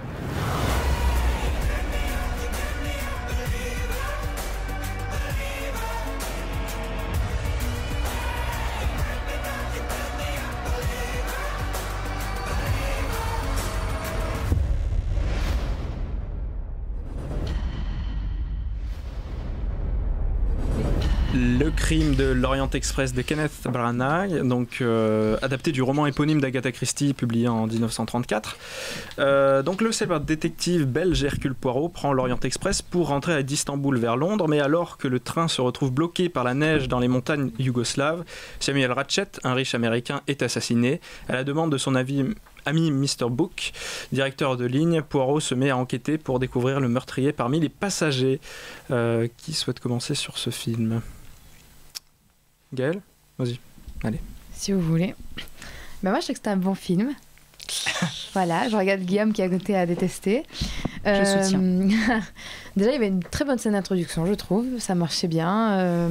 C'est un truc complètement en dehors du reste du film. Et ça nous faisait prendre une bouffée d'air frais, en gros, avant d'entrer dans le... À Jérusalem, c'est ça ? Ouais. C'est le problème, d'ailleurs. Et d'ailleurs, il me semble que dans le bouquin, c'est pas... C'est en Syrie, c'est ça ? Merci. Moi, ça me dérange vraiment pas que ce soit pas comme le bouquin, mais voilà. Non, mais... Ça dérange pour plein de trucs, on verra après. Bah, mais tout ça, moi, je l'ai pas lu, mais en général, ça me dérange pas que ce soit très différent, bouquin et film, puisque de toute façon, c'est quelque chose de différent, donc c'est une adaptation, c'est pas une copie. J'ai trouvé le choix des acteurs pertinent. Je trouve que la direction d'acteurs était bonne, c'était cohérent. Après, ils étaient un peu sous-exploités, mais bon, en même temps, il y avait beaucoup d'acteurs, etc. Et l'intrigue prenait le dessus. J'ai trouvé aussi que la combinaison au théâtre, un peu théâtre de Kenneth Branagh, littérature et cinéma marchait bien. En gros, pour moi, c'était un bon juste milieu qu'il a trouvé pourtant en mettant son amour pour, je pense, les trois dans le film, quoi. Des fois, c'est vrai que ça sonnait très littéraire ou très théâtral, mais ça m'a pas dérangé parce que je trouvais qu'au final, c'était quand même bien mis en scène et quand même intégré dans le cinéma. Donc j'ai trouvé ça intéressant comme projet, en gros. Après, je trouvais que souvent on était à la place du spectateur, enfin de l'enquêteur en tant que spectateur grâce au cadrage et tout, et je trouve ça très bien parce qu'au moment nous aussi on participait à l'enquête comme ça avec les fortes plongées, les plongées même totales sur ce qui se passait. Je trouvais ça super intéressant. Pareil pour la langue, j'ai trouvé ça super intéressant. Il y avait un bon effort au niveau des mots, et même Kenneth Branagh a fait un petit effort au niveau de l'accent qui n'était pas inintéressant, même si parfois c'était un petit peu chelou. C'était too much, parfois. Oui, mais bon, ça nous faisait plaisir de voir essayer, voilà. Ouais, avec l'accent français, du coup. Oui, avec l'accent français, même avec, du coup, en parlant en français, c'était c'est typiquement cool. Le film à voir vraiment en VO, quoi. Ah oui, là, vraiment, ouais, vraiment. Du coup, moi, l'enquête, je m'attendais pas du tout à la fin. D'ailleurs, je m'attendais même pas du tout à qui allait mourir, parce que la bande-annonce, je trouve, ne le montrait pas, et c'était très intéressant pour ça, la bande-annonce. Et du coup, en fait, c'était cool de pas s'y attendre, parce que quand même, il avait mis vraiment beaucoup d'indices, donc je trouve que ça aurait été... c'était difficile pour moi de pas le montrer avec autant d'indices et autant de choses comme ça. C'était vraiment le juste milieu pour pas le montrer. D'indices sur la personne qui allait être tuée. Non, sur la personne qui tuait. Coupable. D'accord. Le coupable. Et du coup, j'étais surprise. Et la fin, je la trouvais, c'est vrai, théâtrale, mais très bien avec Mince, j'ai oublié son nom alors que. Kenneth Branagh. Non, Michelle Pfeiffer, je la trouvais super bien à la fin. Vraiment, c'était une belle performance. Et c'est celle qui ressort un peu du lot dans les personnages. Et après, moi, je trouve qu'il manquait peut-être un peu de tension parfois. C'est vrai que ça aurait été. Clairement. Ça aurait été mieux avec un peu plus de tension. J'étais pas non plus souffle coupé devant le film. Mais et la fin est vite expédiée aussi. Le climax, allez, on passe à la suite. Mais après, j'ai l'impression que c'est parce que c'était encore plus important la leçon qui retenait, un peu la même que Star Wars finalement. Ouais. Les films se rejoignent ici. Et l'entre-deux. Voilà, donc c'était un bon film. C'est sûr que c'est pas extraordinaire, mais c'était un bon film. Moi, je reste assez déçu du film au final, que j'attendais néanmoins, parce que du coup, il a l'approche justement de la morale de l'histoire. Un peu, c'est pas toujours noir, c'est pas toujours blanc, il faut faire des choix, la balance de la justice, etc. Et ça, c'est ce qui m'a déçu, c'est que, c'est l'adaptation d'un roman d'Agatha Christie, qui est pour moi quand même réputé pour le côté enquête, mystère. Et là, j'ai trouvé qu'il n'y avait pas de mystère dans ce film. Effectivement, l'ambiance est excellente. Voilà, le train, l'Orient Express, la neige. Même si je trouve que l'image est trop artificielle, c'est vraiment un Cluedo de luxe, quoi. C'est vraiment le truc qui est bien emballé avec un casting 4 étoiles. Il y a des extensions et tout. Voilà. Et je trouvais dommage parce que ça sonnait un peu comme un peu vide finalement. Parce que ce côté mystérieux, il n'est pas présent. Par exemple, l'enjeu avec les langues, dans le livre, c'est un vrai... Alors, je vais faire le chiant qui compare avec le livre et tout, mais justement, il a bossé son accent et tout. Et dans le livre, il y a un enjeu sur les langues, sur ce qu'il entend. C'est-à-dire qu'à un moment, il y a quelqu'un qui va répondre en français. Et ça a une raison pourquoi il répond en français. Il y a un truc comme ça aussi à un moment. Oui, mais c'est pas du tout traité de pareil. C'est-à-dire, nous, on le sait, on a entendu, effectivement, c'est elle qui le dit, etc. Mais dans le livre, il va vraiment refaire la nuit. Il va remémorer tout ce qui se passe. Et ça, je trouve ça dommage. Pareil pour les interviews qui sont balayées en un clip. Ouais. C'est-à-dire qu'on les passe, allez, tout le monde, et on va retenir 3 infos, etc. Alors que dans le livre, c'est filmé assez platement. Quoi. Exactement, c'est un clip, quoi. Et là, alors que dans le livre, c'est sur toute la longueur du livre, on a les interviews et on va puiser des trucs, et chaque personnage a le temps d'exister. Et ce qui est encore plus dommage, c'est de rajouter des scènes d'action qui sont nulles. Enfin, vraiment nul, ou de poursuite en dehors du train et tout. Enfin, ça n'a pas d'enjeu, c'est un peu en mode on a mis de l'action, mais ça n'apporte. Ça casse un peu le huis clos qu'ils essayent de mettre un peu en place avec c'était un peu oppression du crime. Il y avait aussi les cadrages que tu avais bien aimé, Gaëlle. Certains. Mais moi je trouve que c'est plus c'est pas des choix de mise en scène non plus de fou, c'est juste pour montrer qu'il y a plusieurs personnes dans le couloir, mais c'est pas, je trouve pas ça exceptionnel et que ça a un intérêt. Puis j'ai l'impression qu'on voit vraiment Hercule Poirot faire l'enquête, mais nous on n'est pas avec lui, on est un peu on a de la distance avec lui, on le voit faire mais on comprend pas vraiment. Moi je la faisais quand même tout le long, je la faisais avec lui après. Ouais, mais je comprends pas ces éléments. Ce que t'as dit Maxence, mais quand même je la faisais avec lui l'enquête. Oui mais t'as pas ces éléments, lui dans sa tête il sait des choses que tu ne sais pas. Bah non. Oh quand même. Tu sais pas si le coup du Turin par exemple. Il y a un truc comme ça, un moment sur... Oui, mais ça aurait été dommage de le savoir, du coup, je trouve. Oui. Les trucs qu'il fallait savoir, je trouve qu'on les savait quand même. Il faut qu'il reste assez mythique quand même. Hercule Poirot, c'est quelqu'un de très intelligent. On peut pas il doit avoir de l'avance sur toi. Oui, bien sûr. C'est comme Sherlock. C'est comme Sherlock Holmes, absolument. Oui, mais Sherlock, après, on a une explication de comment il a visualisé ça, et là on le voit faire. Oui, mais c'est pas les mêmes personnages, donc... Sinon, ils ont tous les deux des particularités. Et moi, je trouve ça bien aussi qu'on voit pas forcément le chemin qui est dans sa tête, mais parce que nous, on le ferait pas de toute façon. Mais il y a aussi des moments de réalisation. Tu dis qu'on reste en dehors et au moment où il découvre le corps et qu'il y a cette plongée totale, on voit pas du tout le corps. Je trouve ça c'est bien de gagner un peu aussi de verticalité dans un truc horizontal, tu vois, comme un train. Tu vois. Oui, voilà. Comme une caméra de surveillance. Ben non, là c'est pas comme une caméra de surveillance, c'est vraiment on ressent des plongées vraiment totales, quoi. On peut pas faire zénitales comme on dit. On ressent aussi l'influence encore que Kenneth Branagh. Souvent c'est que dans ces thrillers qu'il les a de Palma. Tu vois, avec ces plongées comme ça ou ces plans séquences. Il y avait déjà ça dans Dead Again, ça c'était il y a 20 ans. Et moi j'aime bien quand il prend un peu plus de risques comme ça pour que ça soit un peu moins plat que la suite, parce que j'aime beaucoup Kenneth Branagh, mais souvent c'est pas très folichon. On voit que c'est plus un gars du théâtre qui vient dans le cinéma, donc quand il fait les adaptations de Shakespeare ça marche bien et tout, parce qu'il y a une performance, parce que par exemple le plan séquence d'Hamlet, être ou ne pas être, tu vois, des choses comme ça. Mais là sur un film d'enquête ou sur un film d'action comme The Ryan Initiative, c'était son dernier film avant celui-là, bah, ça marche un peu moins. Je trouve justement que pour un film d'enquête comme ça, je trouve que ça lui allait bien là. Parce qu'au final, tout se passe dans le train, donc il pouvait être un peu plus posé, on va dire, et il y avait beaucoup de conversations. Non, mais il fait quand même etc. sortir le film du coup dehors. Oui, mais pour moi, c'est pas un anti-huis clos le fait de. Enfin, je sais pas. Non, mais du coup, il n'y a pas d'oppression, je trouve. Bah, pour moi, le huis clos, c'est pas forcément que le train, c'est aussi la neige, mais bon. Oui. Après, bloqués, j'ai pas pris de huis clos au sens très littéral de murs ou de. Je l'ai pris au sens aussi, ils peuvent pas faire autrement que rester là. Donc, pour moi, ça va à huis clos quand même. Mais, du coup, t'as senti l'oppression un peu de tous. Ah ouais, quand même, ouais. Bah, ils peuvent pas partir. Après, ce qui est dommage, c'est que j'ai pas senti la peur de oh mince, mais est-ce que quelqu'un va se faire à nouveau tuer ça, voilà, mais j'ai senti quand même une certaine oppression. Mais c'est plaisant à suivre, et puis contrairement à toi Lisa, moi dès que je vois Kenneth Branagh, moi je suis toujours happé, j'adore cet acteur donc ça marche tout de suite. Moi il y avait une scène que j'ai bien aimée, bon plus drôle, c'est le remake un peu de la scène donc dans la grotte là. Avec mais ça on l'a vu des dizaines de fois la scène. Ouais, mais du coup c'était un peu marrant. Le tribunal quoi, le tribunal final un peu. Ouais, c'est ça. D'accord. La musique était pas mal. Après le. Ah ouais. Ouais, j'ai bien aimé la musique. C'est qui Henry Jackman, je crois, c'est ça. J'ai bien la musique de fin et tout. C'est pas Patrick Doyle plutôt?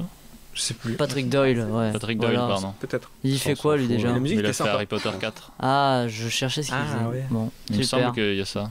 Au côté neige, un peu Harry Potter. Ouais. Ils ont tout de suite pensé à lui, je crois. La musique était sympa. Après, au scénario, donc c'est Michael Green, le mec qui avait scénarisé Logan, Blade Runner et aussi Alien Covenant. Donc le mec en 2017, il était à fond. Quoi.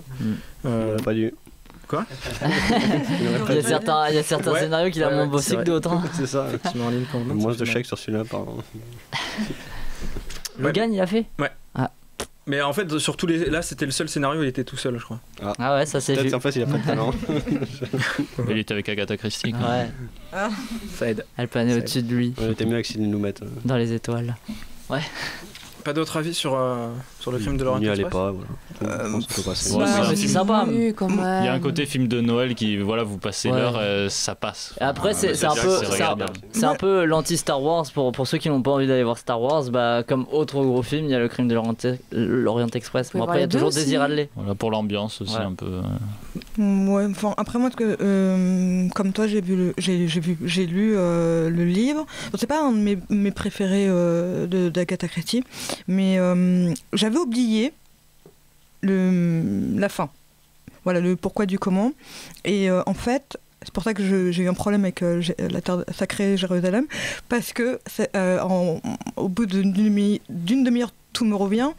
Et là, parce que en fait, c'est avec des gros sabots, ça menait avec des gros sabots. Et je me dis, et voilà, en terre de Jérusalem, tout est. Enfin, tu refais le fil et tu te dis, bah en fait, on te dit tout de A à Z. En très très peu de temps, et je trouve qu'ils n'ont pas respecté Hercule. De quoi? Mais attends, tu veux dire quoi par toute l'intrigue, en fait, tu sais, il te dit tout clairement. Mais c'est quoi le rapport avec Jérusalem? Ben, c'est qu'en fait, dans le livre, ça se passe en Syrie. Les terres de Jérusalem, après, on va dire, la révélation fait que tu fais le lien avec le judaïsme. Ah. Chelou. Quoi? Et la scène après, c'est ça? Qu'est-ce qu'il y a, Marie? Donc voilà, enfin t'es très amené avec des gros sabots, donc j'ai pas vu. Mais du coup, ça justifie un peu le plan avec la scène, donc qui refont la scène. Non, la scène, pas la scène, le fleuve, mais la scène, le tableau. Ah oui, ça m'a gonflé aussi, pareil. Bah, c'est le lien justement. Le lien est fait avec Jérusalem. Ce côté morale religieuse aussi, et la justice. La balance. Pas de mal, que du bien. Non, il y avait tous les ingrédients dans le livre, j'ai pas vu ce qu'ils rajoutaient, et puis je trouve qu'ils ont. Enfin, Hercule Poirot, là il est pas vraiment très ressemblant sur pas mal de des petits détails. Sa moustache, elle partait trop sur l'extérieur. Oui, enfin ça me.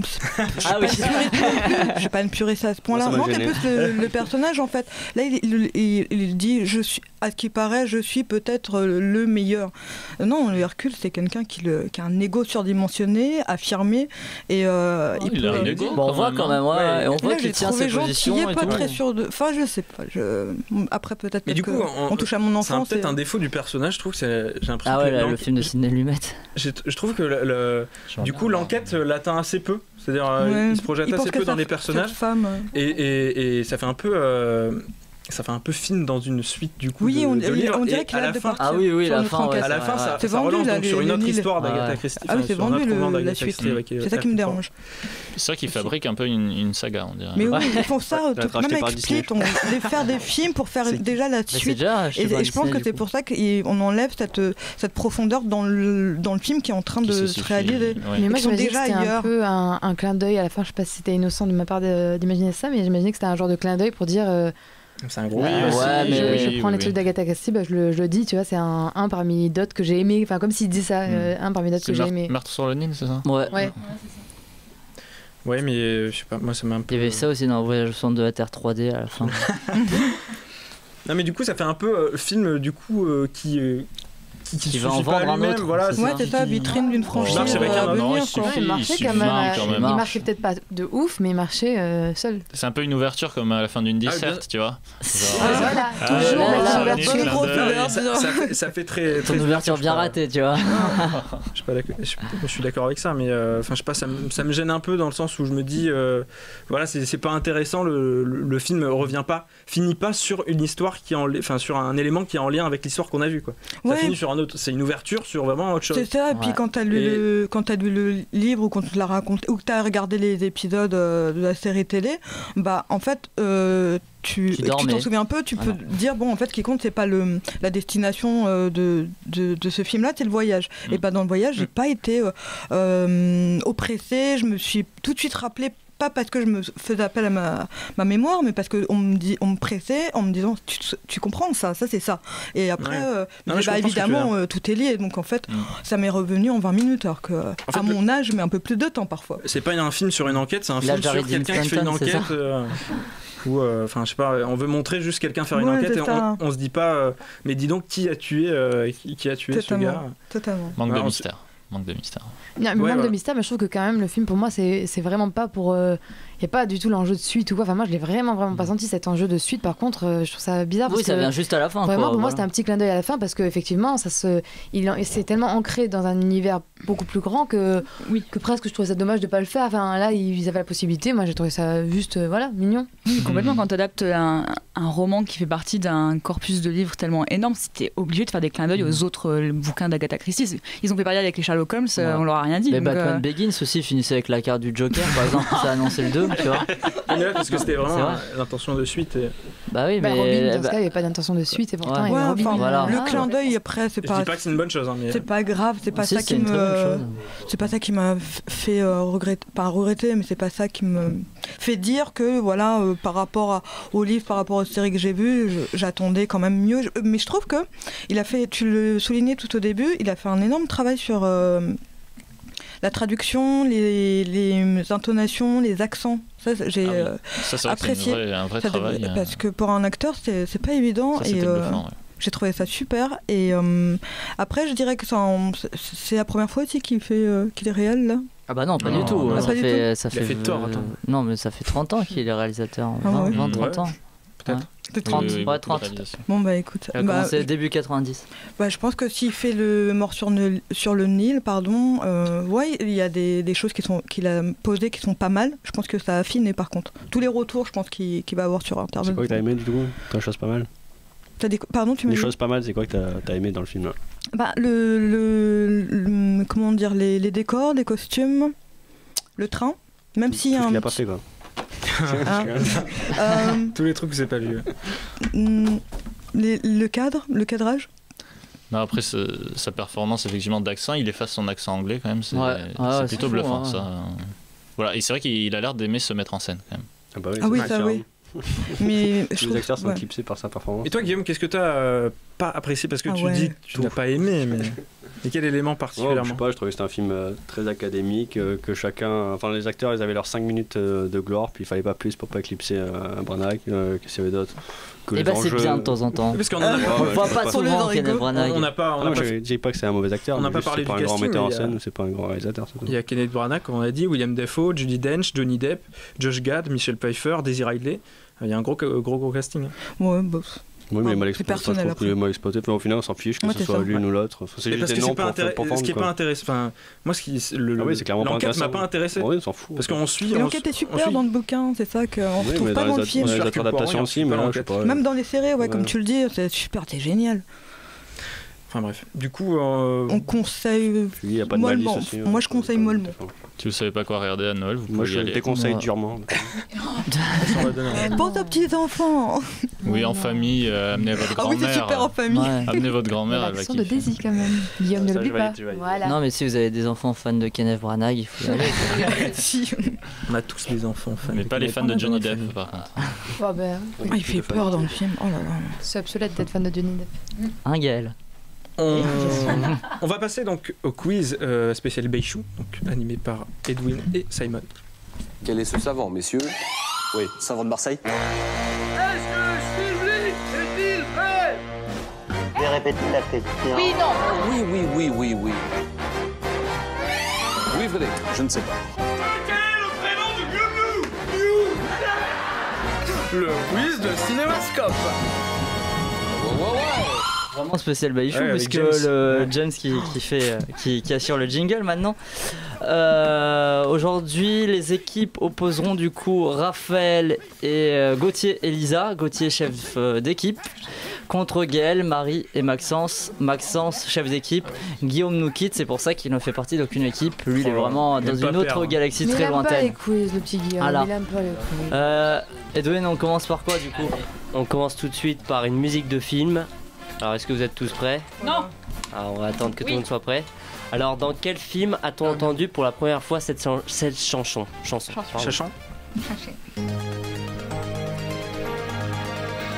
Wow.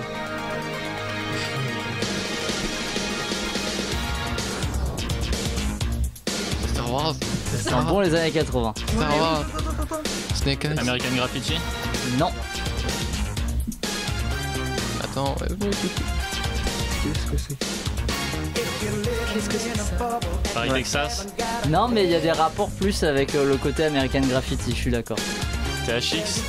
Non. Je suis d'accord si on cherche du côté de George Lucas, mais... Écoutez bien là, peut-être. Spaceball. Spaceball, c'est exactement la chanson Spaceball du légendaire groupe Soul de Détroit, The Spinners, qui est apparu dans le film de Mel Brooks, La folle histoire de l'espace. C'est parce que je le savais. Ouais, exactement. La folle histoire de l'espace qui est bien sûr parodiée la première trilogie Star Wars. Et oui, en cette semaine marquée par le retour de la saga sur grand écran, notre quiz sera 100% dans une galaxie lointaine, très lointaine. Question.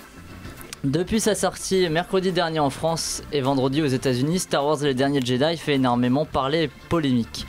De nombreux fans de la saga parlent de destruction de la mythologie Star Wars par Rian Johnson. Parmi eux, Henry Walsh évoque une parodie, un film qui a complètement détruit l'héritage de Luke Skywalker et des Jedi et qui a détruit les raisons qui nous ont fait aimer Star Wars.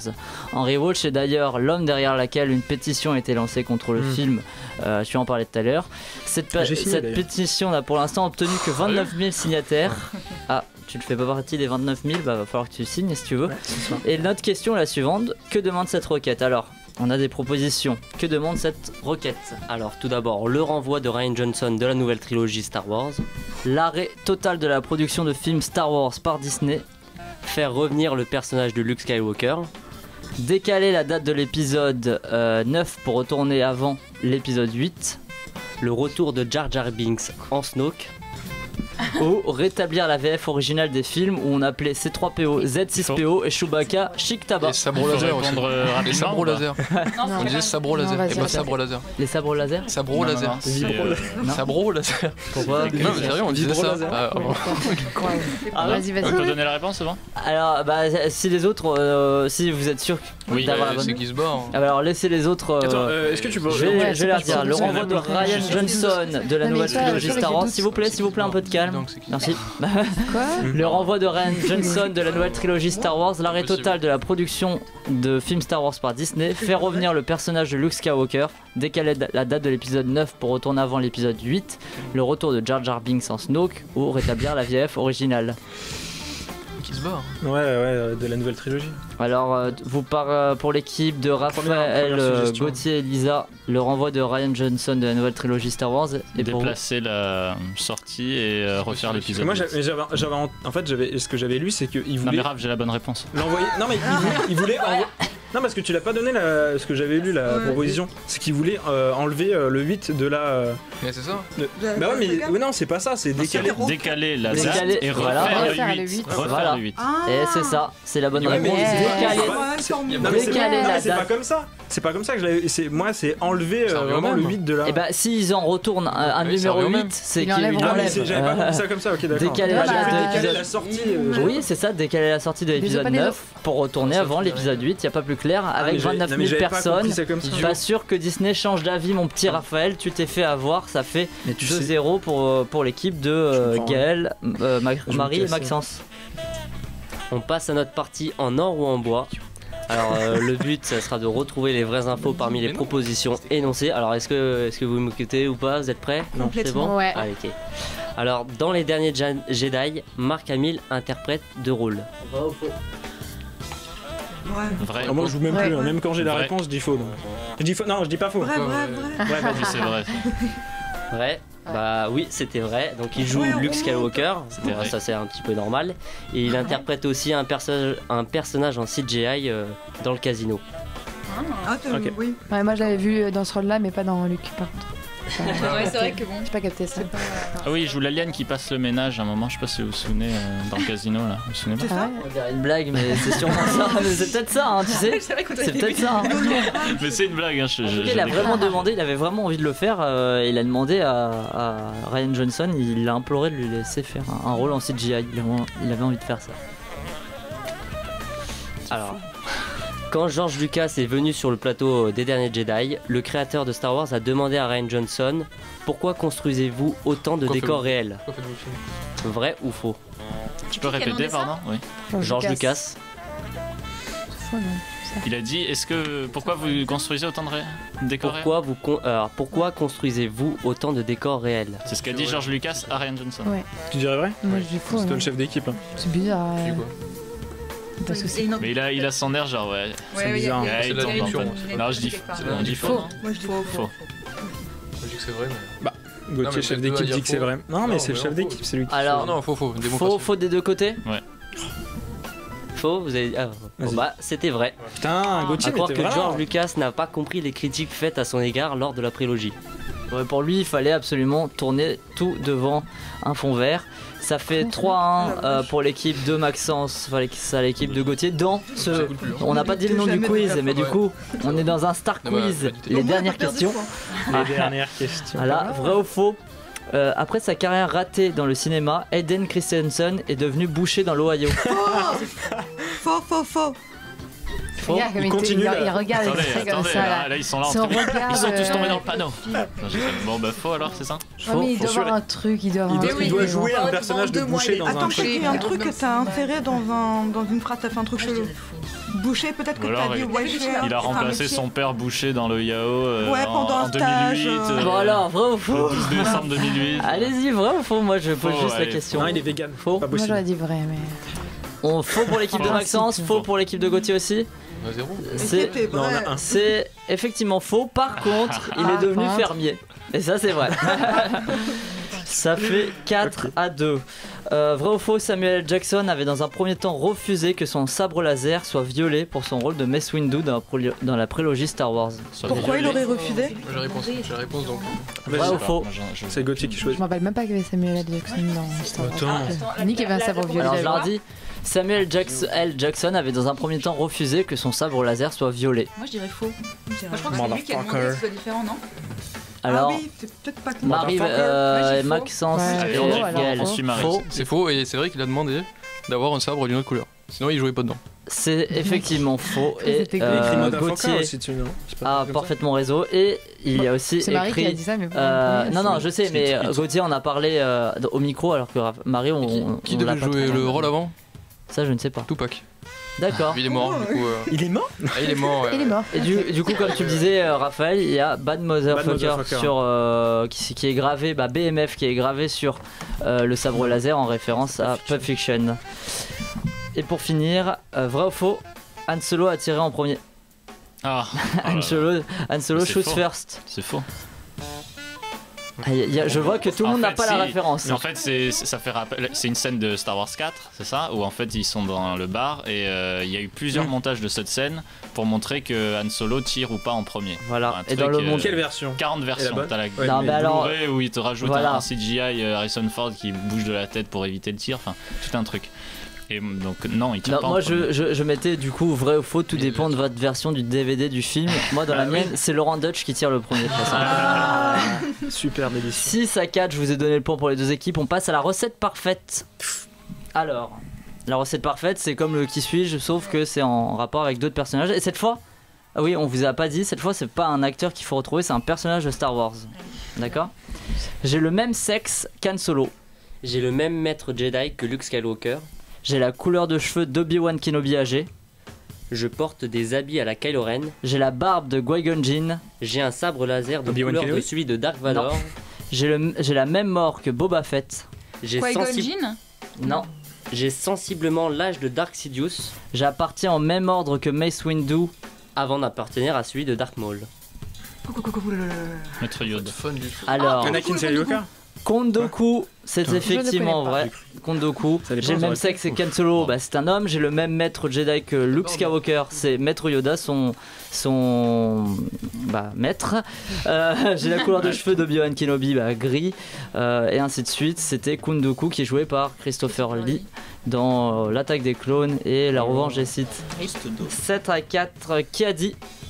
J'en ai parlé avec Kathleen Kennedy et c'est une mission écrasante. Je ne sais pas ce qui est le pire. Se retrouver dans la peau de George Lucas sur le plateau du premier film où tout le monde se demandait Alderaan, qu'est-ce que c'est que ça? Et où tout le monde se moquait. Je suis sûr que ça a dû être une année atroce pour un réalisateur débutant, mais j'imagine la résistance intestinale qu'il faut rassembler pour passer après le succès des deux derniers. C'est d'un tout autre niveau. Dans le premier cas, il vous faut supporter les critiques de Harrison Ford et Carrie Fisher, et dans l'autre, vous devez faire $1 million ou 1 milliard et demi. Qui a dit ça? Non. Cameron. Non plus. Il ajoute aussi, je pense qu'il faut vraiment se vider la tête, il faut être vraiment sûr que c'est bien ce que vous voulez faire, parce que dans tous les cas, cela représente 2 ans de votre vie, 14 heures par jour, 7 jours par semaine. Non, c'est quelqu'un qui a travaillé sur les premiers Star Wars. Non. Qui a travaillé, mais il s'occupait des effets spéciaux. Moi, Chris Carboll. Je ne connais pas ces personnes. Non plus. Et il va bientôt réaliser la suite d'un film avec Brad Pitt.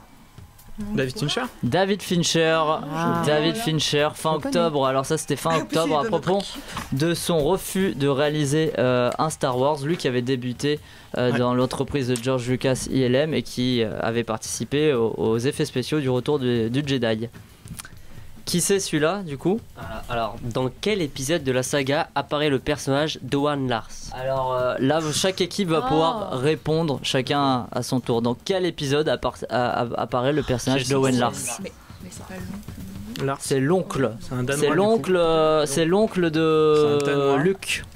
Et il vit sur Tatooine. C'est quoi la question du coup? Dans quel épisode de la saga apparaît le personnage d'Owen Lars? Le 4? Je sais pas du tout. Dans le premier? Mais non, il n'y a pas une arnaque genre dans. Il apparaît pas?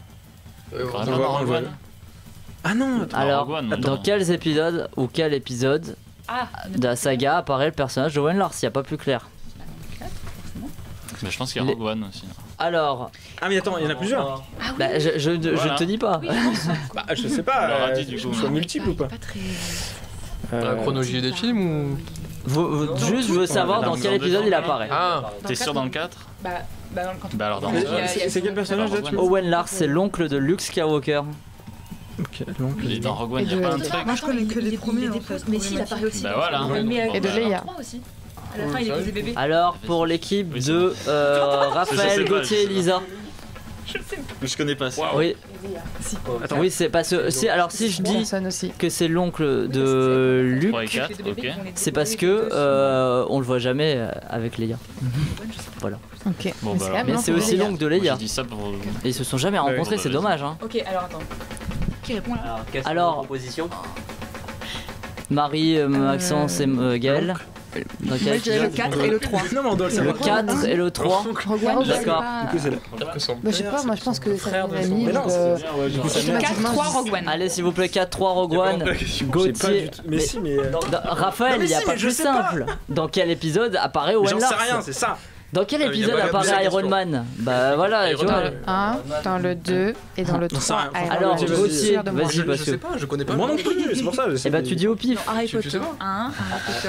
À ton avis, l'oncle de Luke, il apparaît quand? Dans les premiers, j'en ai. Enfin, qu'est-ce que vous avez fait les 4, alors dans le premiers premier, aussi vas-y. Le premier. 1, c'est la menace fantôme. premier, 2, c'est les c'est l'attaque années 70. des clones. Et 3. dans les années 70, je vois pas l'oncle. 1-2, bah peut-être dans le 1-2. 1-2, c'est-à-dire un nouvel espoir et l'Empire contre-attaque, c'est ça? 4-5 du coup. Ouais, voilà. Allez, 4-5, on part sur ça. Quoi, 1-2 Non, Allez. Il a encore pas compris. Alors, pourquoi ils me disent 4-5? c'était le 4, c'est un nouvel espoir. Effectivement, il apparaît dedans, mais c'est pas que dans celui-là. C'était Phil Brown qui le jouait. Il apparaît aussi dans le 3, La Revanche des Sith, mais aussi, et du coup vous êtes trompé, dans le 2, L'attaque des clones. Oh non. Dans les deux, là, J'ai dit 2. il est interprété. Non, mais alors à ce moment-là, t'as pas dit 1. Il est interprété par l'Australien Joel Edgerton, que l'on verra bientôt dans Bright à partir de vendredi, le nouveau film Netflix de Will Smith. Australien, non? Il était danois, c'est vrai.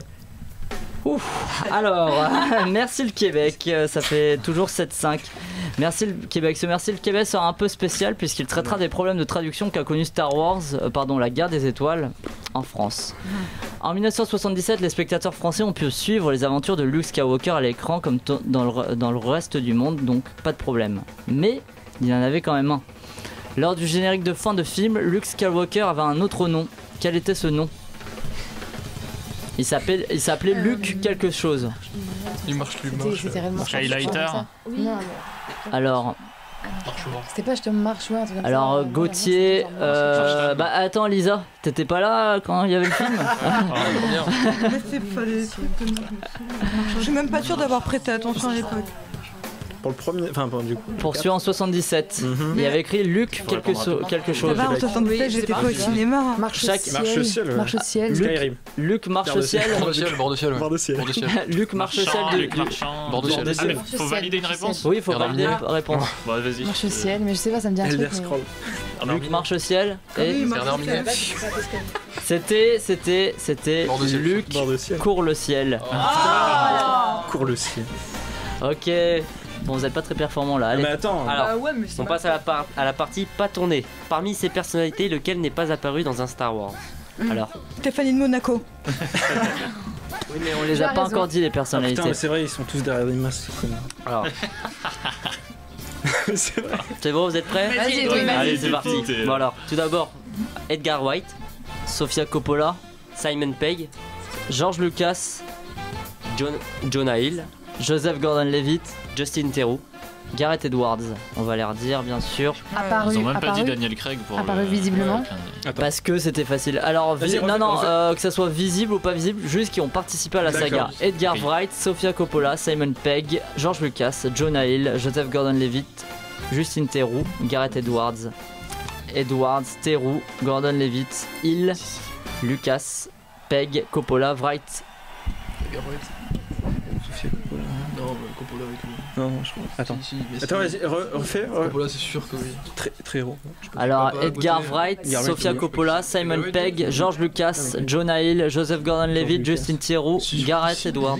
Tu parles de participation actorale. Oui, c'est possible. Mais Simon. Je suis Oui, participation mais non, actorale. l'année dernière. Participation actorale, oui. 2, 3 sans doute. 4, 5, 6. J'en sais rien. Attends. Si, c'est sûr. Mais attends, je te jure. Et après, c'est qui la Théro? Je sais pas quoi. Mais ça, c'est le réel de Justin Theroux, c'est le gars qui joue le réalisateur dans Mulholland Drive. Il y a avec des lunettes, le personnage principal. Il est vraiment réel, lui? Non, il est pas réel. Ah non, je comprends. Putain, j'ai cru que t'avais dit. Avec sa gueule de con là. Ouais. Bah, j'en sais rien. On s'en fout. Bah, non, mais ça veut dire qu'il y est. Bah oui. Alors, je l'ai redit. C'est bon? Ouais. Alors? George Lucas. Pareil, George Ouais, Lucas. si. Alors, Edgar Wright, c'est dans Les Derniers Jedi, tout comme Justin Theroux, qui fait le Master Breaker ou je sais plus quoi là, Joseph Gordon-Levitt, J'ai cru que c'était un autre. et Gareth Edwards. Simon Pegg c'était dans le 7, Sofia Coppola c'est dans le 1 qui joue Saché ou je sais plus trop quoi. George Lucas il joue dans La Revanche des Sith, c'est Notlovsky Papa Noyoda, c'est comme ça. Et du coup c'est Jonah Hill. Qui n'est jamais apparu dans Star Wars et c'est son anniversaire aujourd'hui, il a 34 ans. Salut Jonah. Très bon anniversaire. Il nous a fait perdre un point quand même.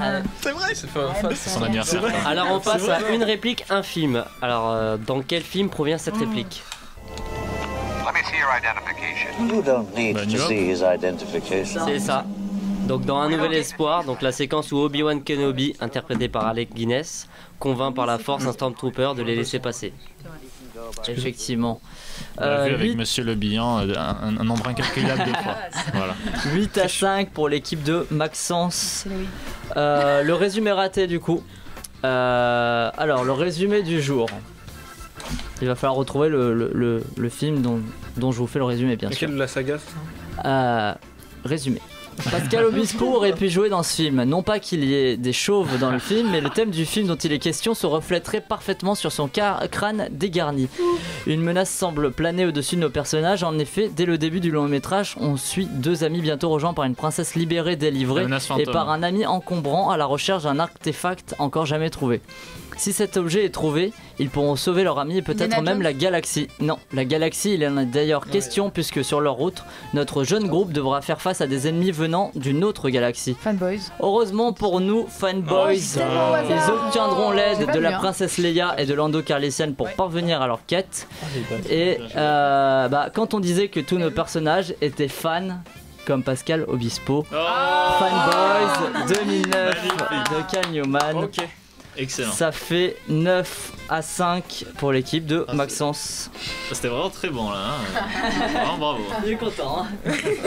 Alors, musique de film. Dans quel film de la saga pouvons-nous entendre cette musique? Rogue One. Non. Le 6. La fin du 6. C'est ça. Alors c'est Victory Celebration, composé par John Williams, que l'on peut entendre à la fin du 6, du Retour des Jedi.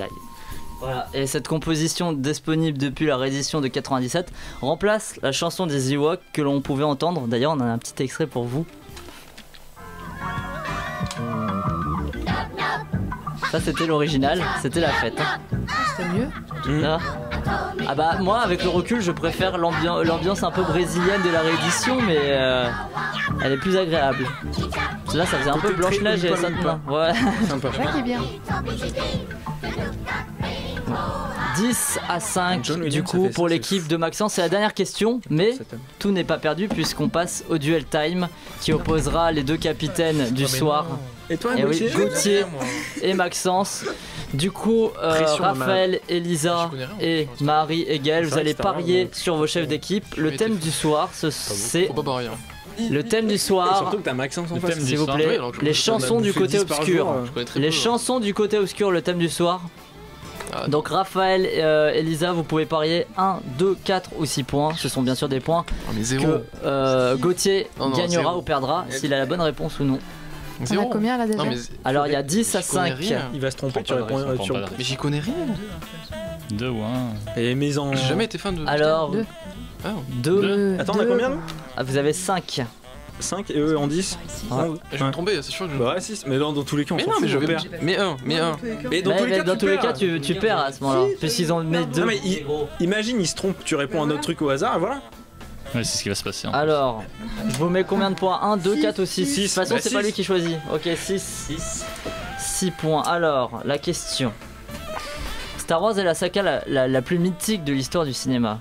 Cet énorme morceau de pop culture a inspiré beaucoup de morceaux. Ainsi, parmi ces artistes, lequel n'a pas fait de chanson où le titre s'inspire explicitement de l'univers Star Wars? Raphaël, tu n'as pas le droit de répondre, ce sont que les chefs d'équipe.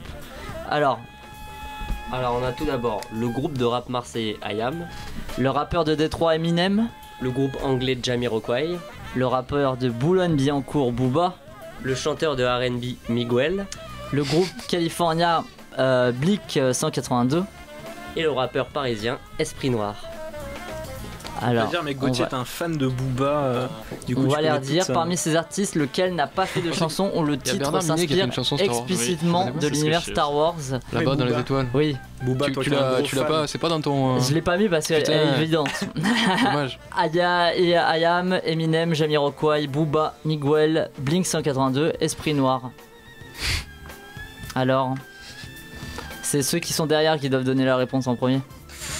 Quoi? Bah parce que vous êtes derrière au score, donc vous donnez la réponse en premier. Je l'ai redit une dernière fois.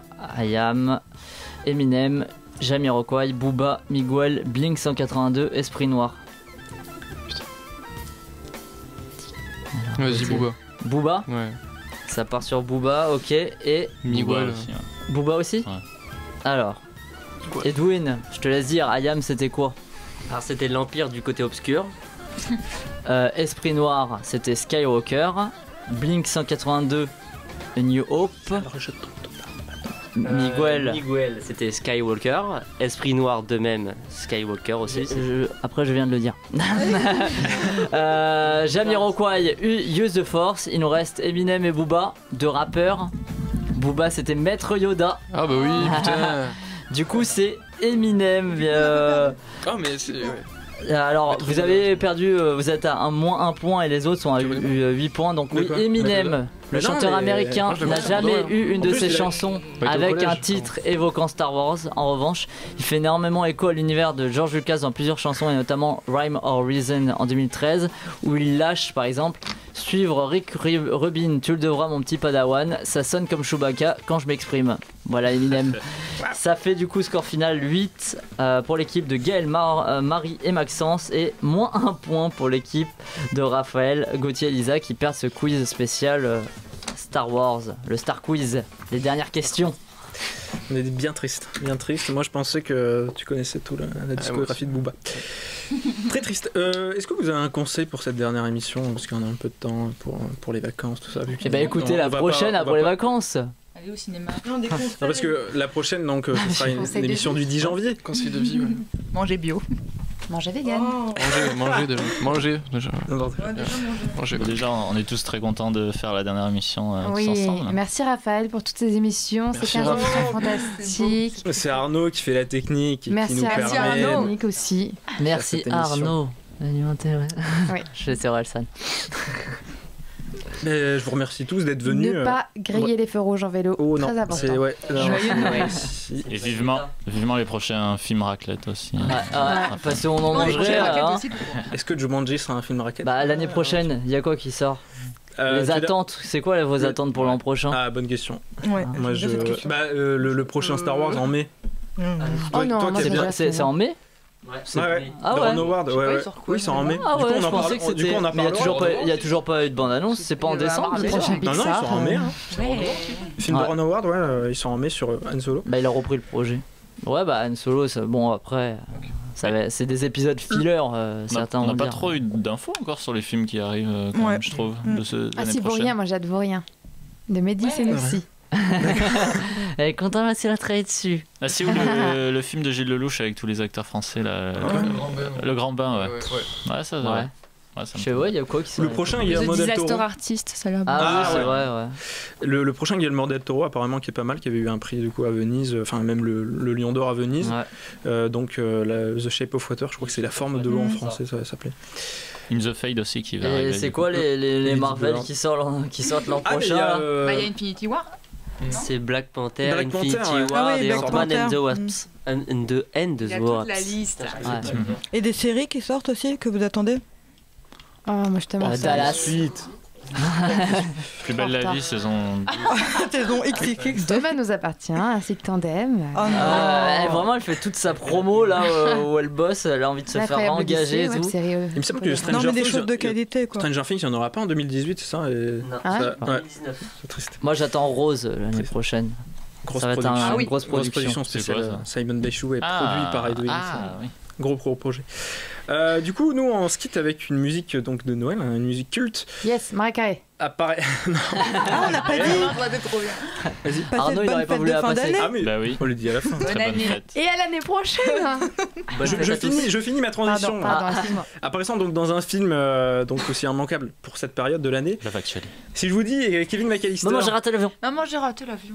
Après, il m'avait dit. La scène de rasage. Mais quand même, Love Actually, c'était mieux. Du coup, The Drifter featuring Clyde Packer avec donc White Christmas. Bonne fête à tous. On vous retrouve donc le 10 janvier. Bonne fête.